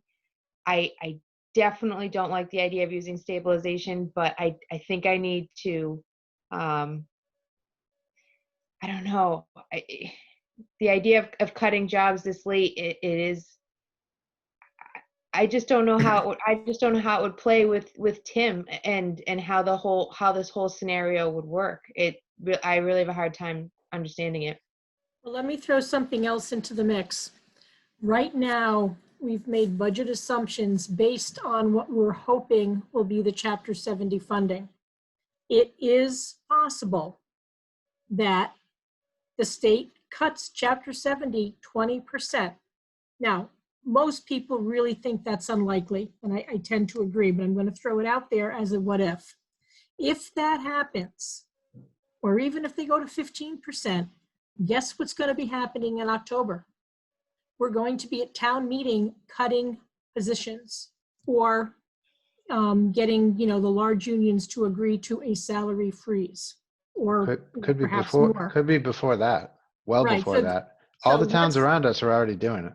Right, so once that happens, once we know that, one thing to keep in mind, Matt, is that we are at somewhat lower exposure because we are a minimal aid, hold harmless district. We weren't counting on a whole lot of increase in Chapter 70 to begin with. So our exposure to the loss of the Student Opportunity Act and to a potential decrease, if it's minimal, in Chapter 78 is not as devastating. Some of the districts that have already gone to the layoffs and the salary freezes, we're counting on in their budgets substantial increases in state aid. So they had to cut back substantially from their budgets. And again, it could still happen to us, but it's why we're not there yet. Now maybe we should have been, but that's a different story. We're not even going to go there. The reason I bring this up is you're saying, gee, I'm not sure about wanting to cut jobs on such short notice or whatever, we may end up doing that anyways. The reality of this situation, unfortunately, is such that it came out of nowhere and it came fast. You know, this was not a long, slow decline. This thing went over a cliff. And we just have to deal with that reality. I don't like the idea either, but I do agree that perhaps, you know, if we keep saying, because what we feed into is what's been going on for years, which is, well, we make it work. Somehow we find a way and we make it work. And that's almost what we're doing if we're saying, okay, yeah, sure, you know, use the stabilization and then we'll put it in the contingency and hope for the best. And I kind of agree with Mark. I'm on Mark's side on this one. Okay. No, Irene, you bring up a good, I'm sorry, Matt. Irene brings up a good point. If there's a further reduction in state aid, we're going to need that stabilization money and then some. All the school districts, I know that where my grandchildren go to school, Franklin is looking at a reduction in Chapter 70 by 1 million, which could happen if they do the reduction in Chapter 70 instead of minimal, you know, whatever you were talking about, Irene. The minimal aid holds harmless, yeah. I got the impression it's from Chapter 70, not minimal aid. And so I know that they're already looking at, if they are cut $1 million, they will lose 25 teachers. If they get cut $2 million, they're looking at losing 50. So, I mean, that's a big impact for our school system. And I don't want to see our school system devastated like that. And I know this is going to upset some select board members, and it certainly is going to upset Tim. But I agree with Mark. They're not hurting for this budget, operating budget at all. And I'm willing to, I agree with Mark. I go along with him. Go ahead, Colleen. So let's say hypothetically this passes. What responsibility are we now going to assume to try to help promote the override? Is the finance committee going to do anything to help support our amendment? I think we have been, as a finance committee, from the start. If you remember correctly, go back to that fateful March 5th tri-board meeting. It was the finance committee that pushed hard on the select board for the override. Right. It's the finance committee members that have been participating in focus groups and in the Yes Grafton movement to try to get this override passed. So I think we're already doing it. Okay. I think we've been out there. I think we've been supportive of it. I've already voted for it. My ballot's at the town hall right now. I'm already voting to override Proposition 2.5 for these purposes. But ultimately, increasing the levy to spend the money, you still have to go to town meeting to spend the money. And I want this override, fiscal 21, to be as frugal as possible to support what we need. We need to support education. We need to support the fire department. And down the road, we need to support capital. Those are the three areas that are important. I did not vote to support this override, give raises above 2%, and to devastate the school department. Mark, I have a question for you. And thanks for the work that you've done kind of thinking this through. Just help me understand, how did you kind of identify the positions and the reductions? Because I think that's going to be the main point of contention, right? Like all the logic that you are talking about makes sense. It is, we cannot in good conscience vote for a budget that spends, you know, one-time money on operating expenses, especially at that scale, right? Yep. So I think the principles make sense, but where it's going to get bogged down and where you, if this goes to town meeting, is going to be on the positions and stuff like that. So can you I'd be talk more about than that? happy. Yep, I'd be more than happy to tell you how I came up with this. If you remember correctly, when the assistant town administrator came and presented the budget, they were talking about using CPA money to fund the selectman's person because they were going to split time. And they said that $4,000, we're putting it here now, but That $4,000 will probably come from CPA, but we don't know how much time is going to be and what work is going to be done. Well, that $4,000 should come from CPA if she's doing CPA work. And my understanding is she was at your meeting the other night presenting the CPA's positions. So I assume she's doing $4,000 worth of work for the CPA. So I don't understand why it's in the operating budget. I'll come back to the assistant town administrator in a minute. The human resources increase, I think I've been very vocal on that from day one. I'm not cutting a position. I'm just not recommending an increase of hours. I don't see the need. I heard there was an explanation the other night, and I watched it. I still don't understand why we need the extra $20,000. So as far as I'm concerned, you still have the position. You don't need it. The town clerk's position, the assistant town clerk, last in, first out. That's a proven year forever. That's the way it works. The last position in is the first position out. So that's the latest, newest position that we created last year. So to me, it makes sense to cut that. The assistant town administrative position, I thought long and hard about this. You look at the police department, it does not have enough staff in my estimation. We're trying to increase the fire department. So it doesn't make sense to make any cuts in personnel in the fire department. Most of the town departments are single people in those departments with clerks. You need to have a town planner. You need to have a assessor. You need to have a treasurer. You need to have a town accountant. Those are statutorily required jobs. So then I look at the assistant town administrator's position. Within that office, you have a town administrator, you have an assistant town administrator, you have a full-time assistant, and you have a now 20-hour-a-week clerk. That to me is a top-heavy operation, and I don't see the need for the position of assistant town administrator. I'm still not sure why we have that position. I've wondered why we've had that position since I got on the finance committee 3 years ago, and I've never said anything. I don't think it's necessary. I think the town administrator can do all the stuff that needs to be done. I can speak from experience, and I can tell you, one person with a great assistant, and you have the other clerk in that office, is enough to manage that department and to manage that office. You have an accountant to help you. You have a lot of finance people there that can help you with your budget, and the town administrator should be focusing on that solely. I don't know how many meetings I've watched where I've seen the town administrator say, well, Becca can answer this question for you. Well, Becca can answer that question for you. Well, Becca can get you that information. Well, then what's the other person doing? I don't see the need for two positions, two people in that office. I don't think it's necessary. So when I looked at it, I didn't want to cut police. I didn't want to further cut. I didn't want to cut highway. We just spent $12 million building a new building. I didn't want to cut library further because we're building a new building and they need more personnel to manage that new building that we're spending $12 million on. So I came down to the town administrator's office, and that's why I'm recommending that. I hope that answers your question, Eric. Crystal clear.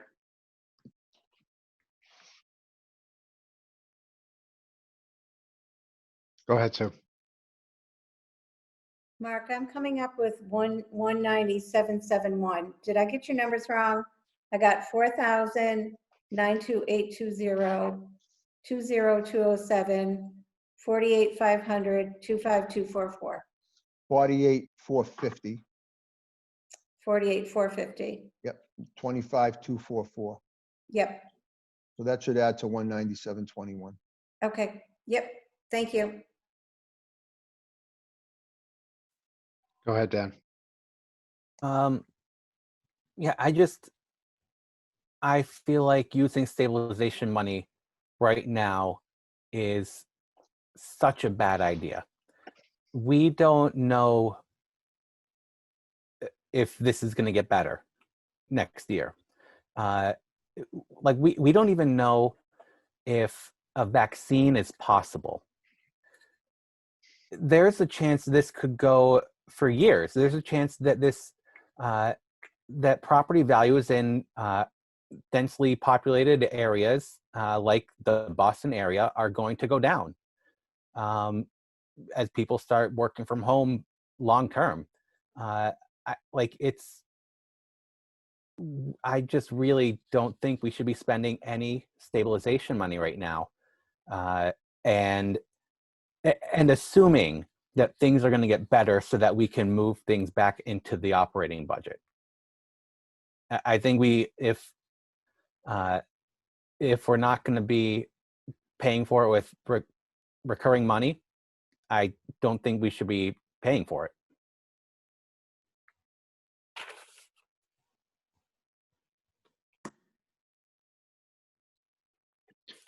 But I'm still not prepared to support this myself.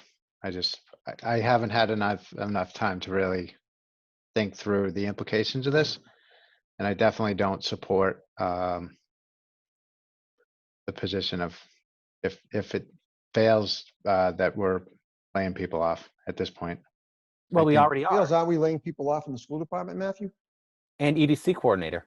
But Jay And has accepted that budget.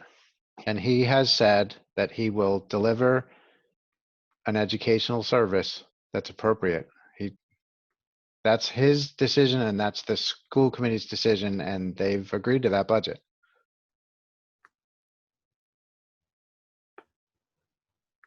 I mean, but this also cuts the EDC coordinator. So there's another layoff there that's happening already if the override fails. Yeah, look, I don't want to make it worse. And there's just a lot of unknowns at this point. So I don't know. But I get it, Mark. Look, your logic is spot on. I mean, the alternative is keeping it the same and paying salaries with stabilization money. Yeah, I get it. But that's what stabilization is for. I don't think it's bad enough yet. I don't think things are bad enough that we need that. I mean, I don't feel comfortable. I don't feel comfortable making decisions like without having some type of workshop or more substantive discussion on this plan. And I would have a very difficult time going to town meeting, having this discussion about all of these positions and why they're not needed. I don't like it. Go ahead, Colleen. Would you be in favor of a variation of this where we're not actually cutting any jobs, we're just not adding to anything like the HR or like the $4,000 in the selectmen? So we're not taking anything away, we're just not giving, because this isn't really a giving year. And what about reducing the 2% increases down to 0? There have been, when the recession happened, I don't see anybody moving. You guys hear me? Yes. Yep. Okay. So when the recession happened in 2008, 2009, those couple years, weren't there some years when I think on the school side and some maybe the town side, I don't know the exact details, but weren't there people taking 0% raises? I feel like with this, this is likely going to be worse. I don't know if it already is, but people are thinking this could be worse than that crisis. This could be the worst economic crisis since the Great Depression. Lots of people are unemployed. I think 2% raises are generous right now. I'd agree with you. I just don't. There's going to be a lot of work to figure out what all those raises are. So part of the problem is we're under a lot of time pressure because of all the things that had happened, and not knowing when town meeting would be. And of course, we're still not 100% sure what the budget's going to be like from the state. So is it possible? When do we have to sue? What is the statutory requirement for us to have our recommendations done? There is no statutory requirement. We get first amendments on the floor of town meeting after the Okay, budget. no, but I mean in terms of our recommendations that we print and Sue give to Sue goes to print on Monday. Okay. When are we meeting next? Tomorrow. It's late. It's 10:30. We're meeting tomorrow and we're meeting Saturday, Mark. All right. My So question was this: oh, sorry. can we talk to Tim? Can we bring Tim in and say, look, If we said to you, we're gonna, take 190,721 out of the budget because we don't want to use stabilization, where would you take it from? How are you going to get there? I mean, you really want to bring in Tim and Rebecca. Potentially, I'm asking, I'm saying, does that make sense? I wouldn't bring in Rebecca because I'm proposing that Rebecca's job go away. I think that would put her in a very uncomfortable position. I think the town administrator, I kind of agree with Irene. All right. Bring the town administrator and have a conversation with him. Say, hey, this is what we're thinking of proposing. Tell us why we can't do it. So I Or would tell us how else we could do it. Sure. I get you, Irene. I get your point. Very well. I put. would support that for sure. I And- definitely agree that if we can work something out that Tim agrees to, and we can either put it in the actual budget that he proposes, or just have an amendment that he's not, angry about, that would definitely be better. Well, Dan, I think short of supporting his budget as presented, he's going to be angry about it. Well, just my opinion. I'd agree with that. But look, this is the work, right? So Matt, we're meeting tomorrow night. We're Yep. meeting Saturday morning or Saturday afternoon, whenever. I'd be willing to. Well, actually, no. I want to vote tonight. I'd rather have a reconsideration than not. I think it carries more weight going to the town administrator. Here's what we did. Should we reconsider? Do you have an alternative proposal? So I'd like to see if we vote tonight. All right. Any additional discussion? Go ahead, Barry. I've been looking again at I think the most recent revenues and expenses with FY21 balanced, initial override, etc. I think the revenue numbers are optimistic. I don't think we're going to hit those. And I think the anticipated cuts, especially on the school side and other state aid, I think are overly optimistic. Saving 190,000, I don't think is going to do it. Even if we do an override, I think we're going to be short. So, Mark, I agree with what you're saying. I think we need more. Oh, I can go deeper. But I would vote in favor of, yeah, who's going to march in and have the conversation with Tim? Well, we have to invite him to our meeting tomorrow Oh, okay. and potentially on Saturday. Our meeting is at what time tomorrow? 5:30. 5:30, right? All right, we're doing good though. Go ahead, Sue. It's going to be a short meeting tomorrow. I don't know if that would be to your advantage to have Tim come in at that point or come in on Saturday. Yeah, we have a hard stop tomorrow. It's 6:30 or 7 or something. Yeah, we have a hard stop at 7. Yeah, I think we should invite him to both and see if he can be at either of them. And if he can be there tomorrow and we start the discussion, I would be in support of that. I think I'd much rather work through this and think about what the cuts could be and understand from Tim where he would cut his own budget. It feels somewhat arbitrary to me, I'll be honest. I understand. Hold on, I got to respond to that. This was not arbitrary. I went through every single line item of the budget today. I went through it in very detail. I thought about everything. This is not arbitrary. This is a very well thought out, detailed proposal, not arbitrary. Okay, I'm sorry. That was a bad choice of words. I do like the idea of inviting Tim to both. I like the idea of, if this motion passes, that we present it to him and not really expect much from him and allow him all of Friday to work through the idea and present something to us on Saturday.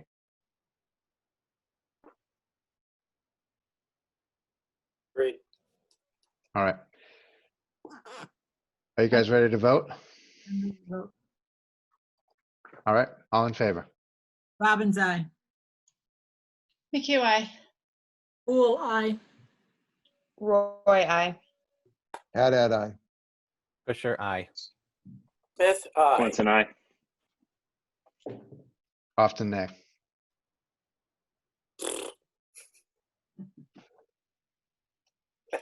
I'm not ready. Sorry. Not ready to No, support it yet. Matt, you Who made do that what you noise? think is right. I did that with the Blackstone Valley budget. I understand. Matt, I Troublemaker Barry. support you, Feel Matt. makes the most sense. Yeah, Matt, I support your position 100%. I understand where you're coming from. It is a challenge. I respect your vote. You have every right to vote the way you I do. like that this group that we have on this committee, like, really respects disagreement and voting against the majority. Like, we are so far from groupthink. Mark, I know it's getting late, but could you just give us your opinion on what for the contingency? Because I think we already decided that we weren't going to support any of these raises. Yeah, what I would propose in the contingency budget is to put back those cuts that I just proposed. Yep. Put the reserve fund back in at $25,000. Yep. Put the police department equipment at $12,000. Fire department expenses at $2,400. Fire department equipment at $102,000. Mm-hmm. Fire department personnel at $340,000. Because I believe, and somebody correct me if I'm wrong, the moderator, who is also on the fire study committee, when we were doing the original override discussion back on March 5th, said he needed $340,000 for those 3 positions. I thought it was a 4 in there. I thought it was like 413 or something. Yeah. Well, whatever the number that the moderator, because when we came up with the $4 million number that night, It was 418. okay, then $418,000 for the fire department, and then $267,000 for the school department. What does that total, Mark? Somebody really quickly add 809 plus 208,000. So that's 1,017,121. Mark, could you just email that out to all of us? Yep. Numbers, I'd appreciate it. More than happy to. Yeah, can you just put together a quick memo and send it out to everybody so that we can look at those numbers and the positions? And if you would, just a quick maybe summary on your thinking about the positions. Okay. What I will have to do, because I do not want to violate the open meeting law, I will send it to Sue, and then Sue can send out a packet for the meeting in preparation of the meeting Okay. to all members. If I email you all directly, I will be charged with violating the open meeting law, and I just do not want to be charged with violating the open meeting law. Good. Yeah, I just want something that we can look at tomorrow. Yep. Rather than, we discussed a lot of numbers tonight. I'd like those compiled so that we can look at them. And I would like the Finance Committee, if they have time, to look at the Select Board's meeting that was held last night and listen to a Ray's presentation. And he was really wanting all 3 positions for the fire department filled as soon as possible, because it was going to take time to get whatever they have to get together and get organized and do everything. And it's going to take years, but they've got to start somewhere. And he made that impassioned plea to us, Sue, on March 5th, and that's why I was very, very supportive of that. I agree with that 100%. And then he made it again at the select board meeting last night. He did it again last night. The 3 positions wasn't would be muted? the chief and 2 others, or is that 3 people on top of the chief? No, it's 3 people with the chief. 3 people with the chief. Okay, so Mark, when you take a look at the number, the chief is in the operating budget. Oh, it's already in the operating Yes, budget. the chief is Right. in fact in the Oh, operating okay, so budget. then let me change that number then, Right, that's why I wanted to down bring by that up. $130,000. Right. All right. Okay, I'll get the right number to you tomorrow, then it's not as Okay. high as I said. Yeah. Just one last point of, so in the original proposed budget, we had pulled the police squad cars out of the budget. Are those still out of the budget? Yes. So we should put those back in the contingent budget, Absolutely. because how else? I mean, they can't just not be there. Well, if the override fails, they're not there. But he's saying put it back in a contingency budget, I'm right? saying That in was- the contingency, I understand, Dan, and there's obviously no plan. Tim just said, well, he'll have to do without, but there's no plan for next year, as we've discussed. But I'd like to see that in the contingency budget, because it certainly should be in the operational budget. I agree. I have no problem with that. All right. Wow, that was a lot. And I just want to say too, I think it's important, like, on that vote, none of us want this to happen. I'm not speaking for people, but I certainly don't want that scenario to happen. I want the override to pass, and I want these positions to be funded. But to Dan's point and many others, this is potentially going to get worse, and this is what happens. You can't just keep operating as if everything's the same. So, but I think it's important for us to note we're not just slashing to slash. Like, we want the override. I want the override to pass personally, but if it does not, you can't fund the budget the way it's done. Yep, I agree. Look, I get it. I'm just not there yet, and it's something that I need to think about a little bit. And it feels like, well, it doesn't feel like this should have been a workshop, and we should have had this discussion weeks ago. And we didn't have the chance to work with the town administrator to give him our opinion and our guidance, nor did we have the opportunity to really work through the different options. And so where I'm finding myself right now is just, we're really under the gun. And I just need some time to kind of think about this. In principle, I completely agree with what your logic is, Mark. My heart is right with you in terms of the sentiment from finance committee and your logical, just the way that you worked through, what's the strategy, right? What's the strategy this year? What's the strategy next year? This budget makes no sense. I completely get that. But I would Matt, like. I was going to ask you, are you sorry I joined the meeting tonight? No. Look, Colleen and I have had this discussion, Mark, about this, the disparity between, like, what is the plan? Is the plan to do an override, or is the plan to not do an override? And if the plan's not to do an override, then we have to make cuts. We have to reduce our operational budget.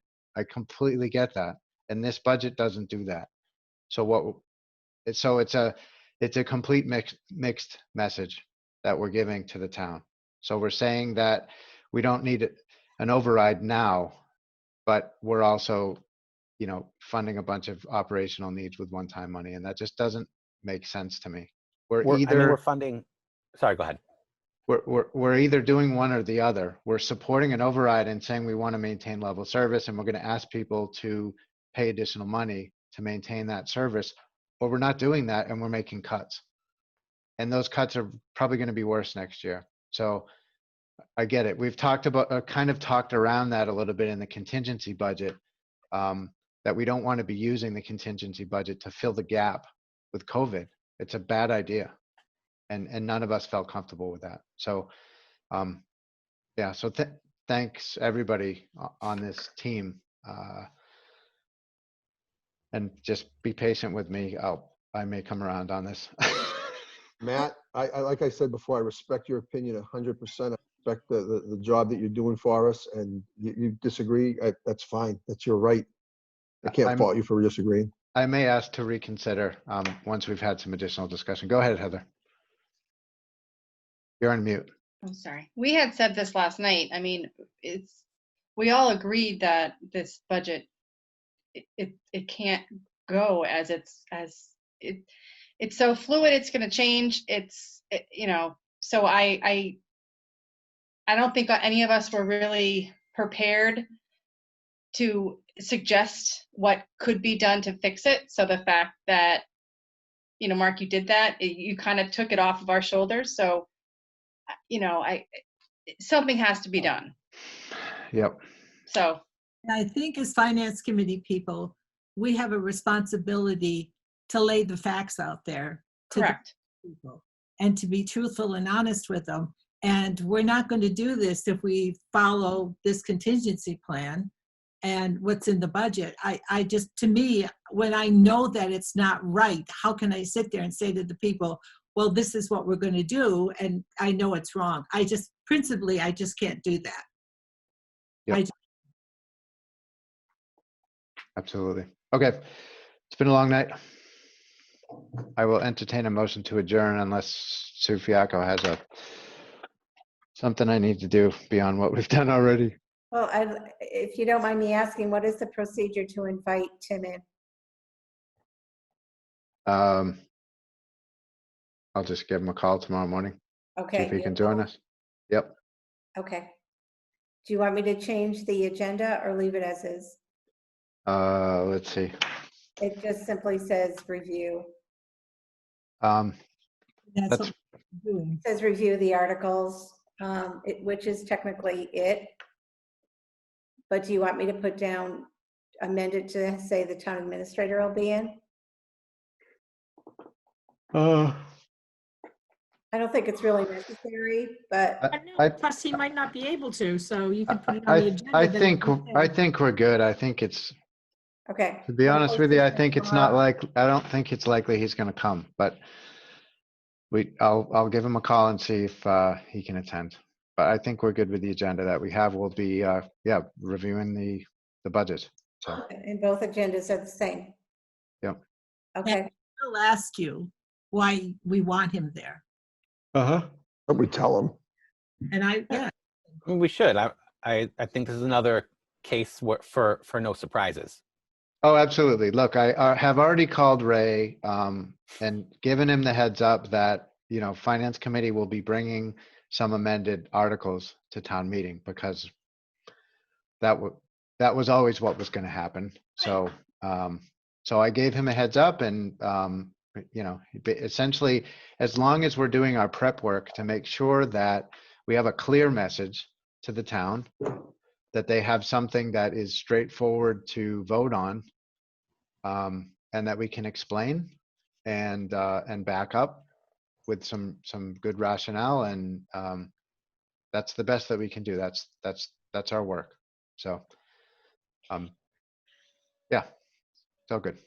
Can I just say something real quick? Last night, I volunteered to come up with a contingency budget for you guys to look at, and I did do that, but Mark just ruined it. So, but I did do the work. Does anyone want to look at that? I'm going to bring it up really quickly, just because it's awesome.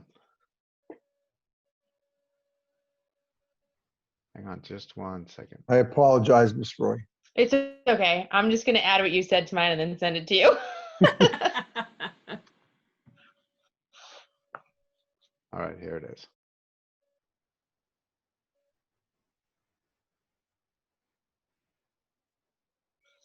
All right. Oh, so the number's 210,000 because there's already 130. So I was right with the number 340. You were. Yeah. So the budget would be 210. So actually the number, Colleen, this is pretty much what I just said. Yeah, but it doesn't have any of those cuts. So that 190 is still stabilization. I'd have to add Yeah, those. but we have to just add the 4 or 5 cuts that I propose. And so the number's 889,714. Got it. Last night we were still like EDC was pretty contentious. The tree fund was pretty contentious. Is everybody feel pretty good about removing those entirely now? Oh, yeah, I didn't have those in mind. Yeah, so Colleen worked through all the different scenarios, EDC Came up in or out, highway in or out, yeah, so. Did you have anything different from what Colleen had here? I have, Matt, go back to the first one. Yeah, No, that's not. Go to the second one, please. so you had this, you had I had this one. This is what I had. Yep, these two. They're back into the budget. Yeah, I had this, and then that 190, 721 became those 4 cuts. So Right. that's the one, that's actually, Colleen, that's pretty good. That's the one that I had. So this is it, right? Yep, that's it. Put down. But we're adding police cars to this. Yes, We would add police cars to this, yep. Okay, So 809 plus whatever the police cars are. So I'll put this in writing for you tomorrow. Yep. I'll work Thank you, with sir. Colleen. I'll work with Colleen, and it will not be an illegal meeting. There's only 2 of us. Will you I come appreciate it. tomorrow? And Mark, when you, oh, I'm Send sorry. it to you, Susan. Sue. What? Mark, when you send it over, you'll send it over and then I'll send it to everyone. Yeah, it's probably like a packet for the meeting. Yes. All And right, you're smiling tomorrow, right, Mark? Say that one more time? You'll be smiling tomorrow? Yeah, I'm sorry. I just had a long day. I apologize for my tiredness and. You really Yeah. sounded like Eeyore for a while. Oh, yeah. I apologize. It's been a long week for me. And I. Yeah. that was pretty brutal. All right, I will entertain a motion to adjourn. So moved. Second. Second. Moved and seconded, all in favor by roll call. Sue, you start. I did. I said Robin's eye. Okay. QI. Pool eye. Roy, I. Add. Butcher, I. Smith, aye. Swenson, I. Off tonight. We are adjourned.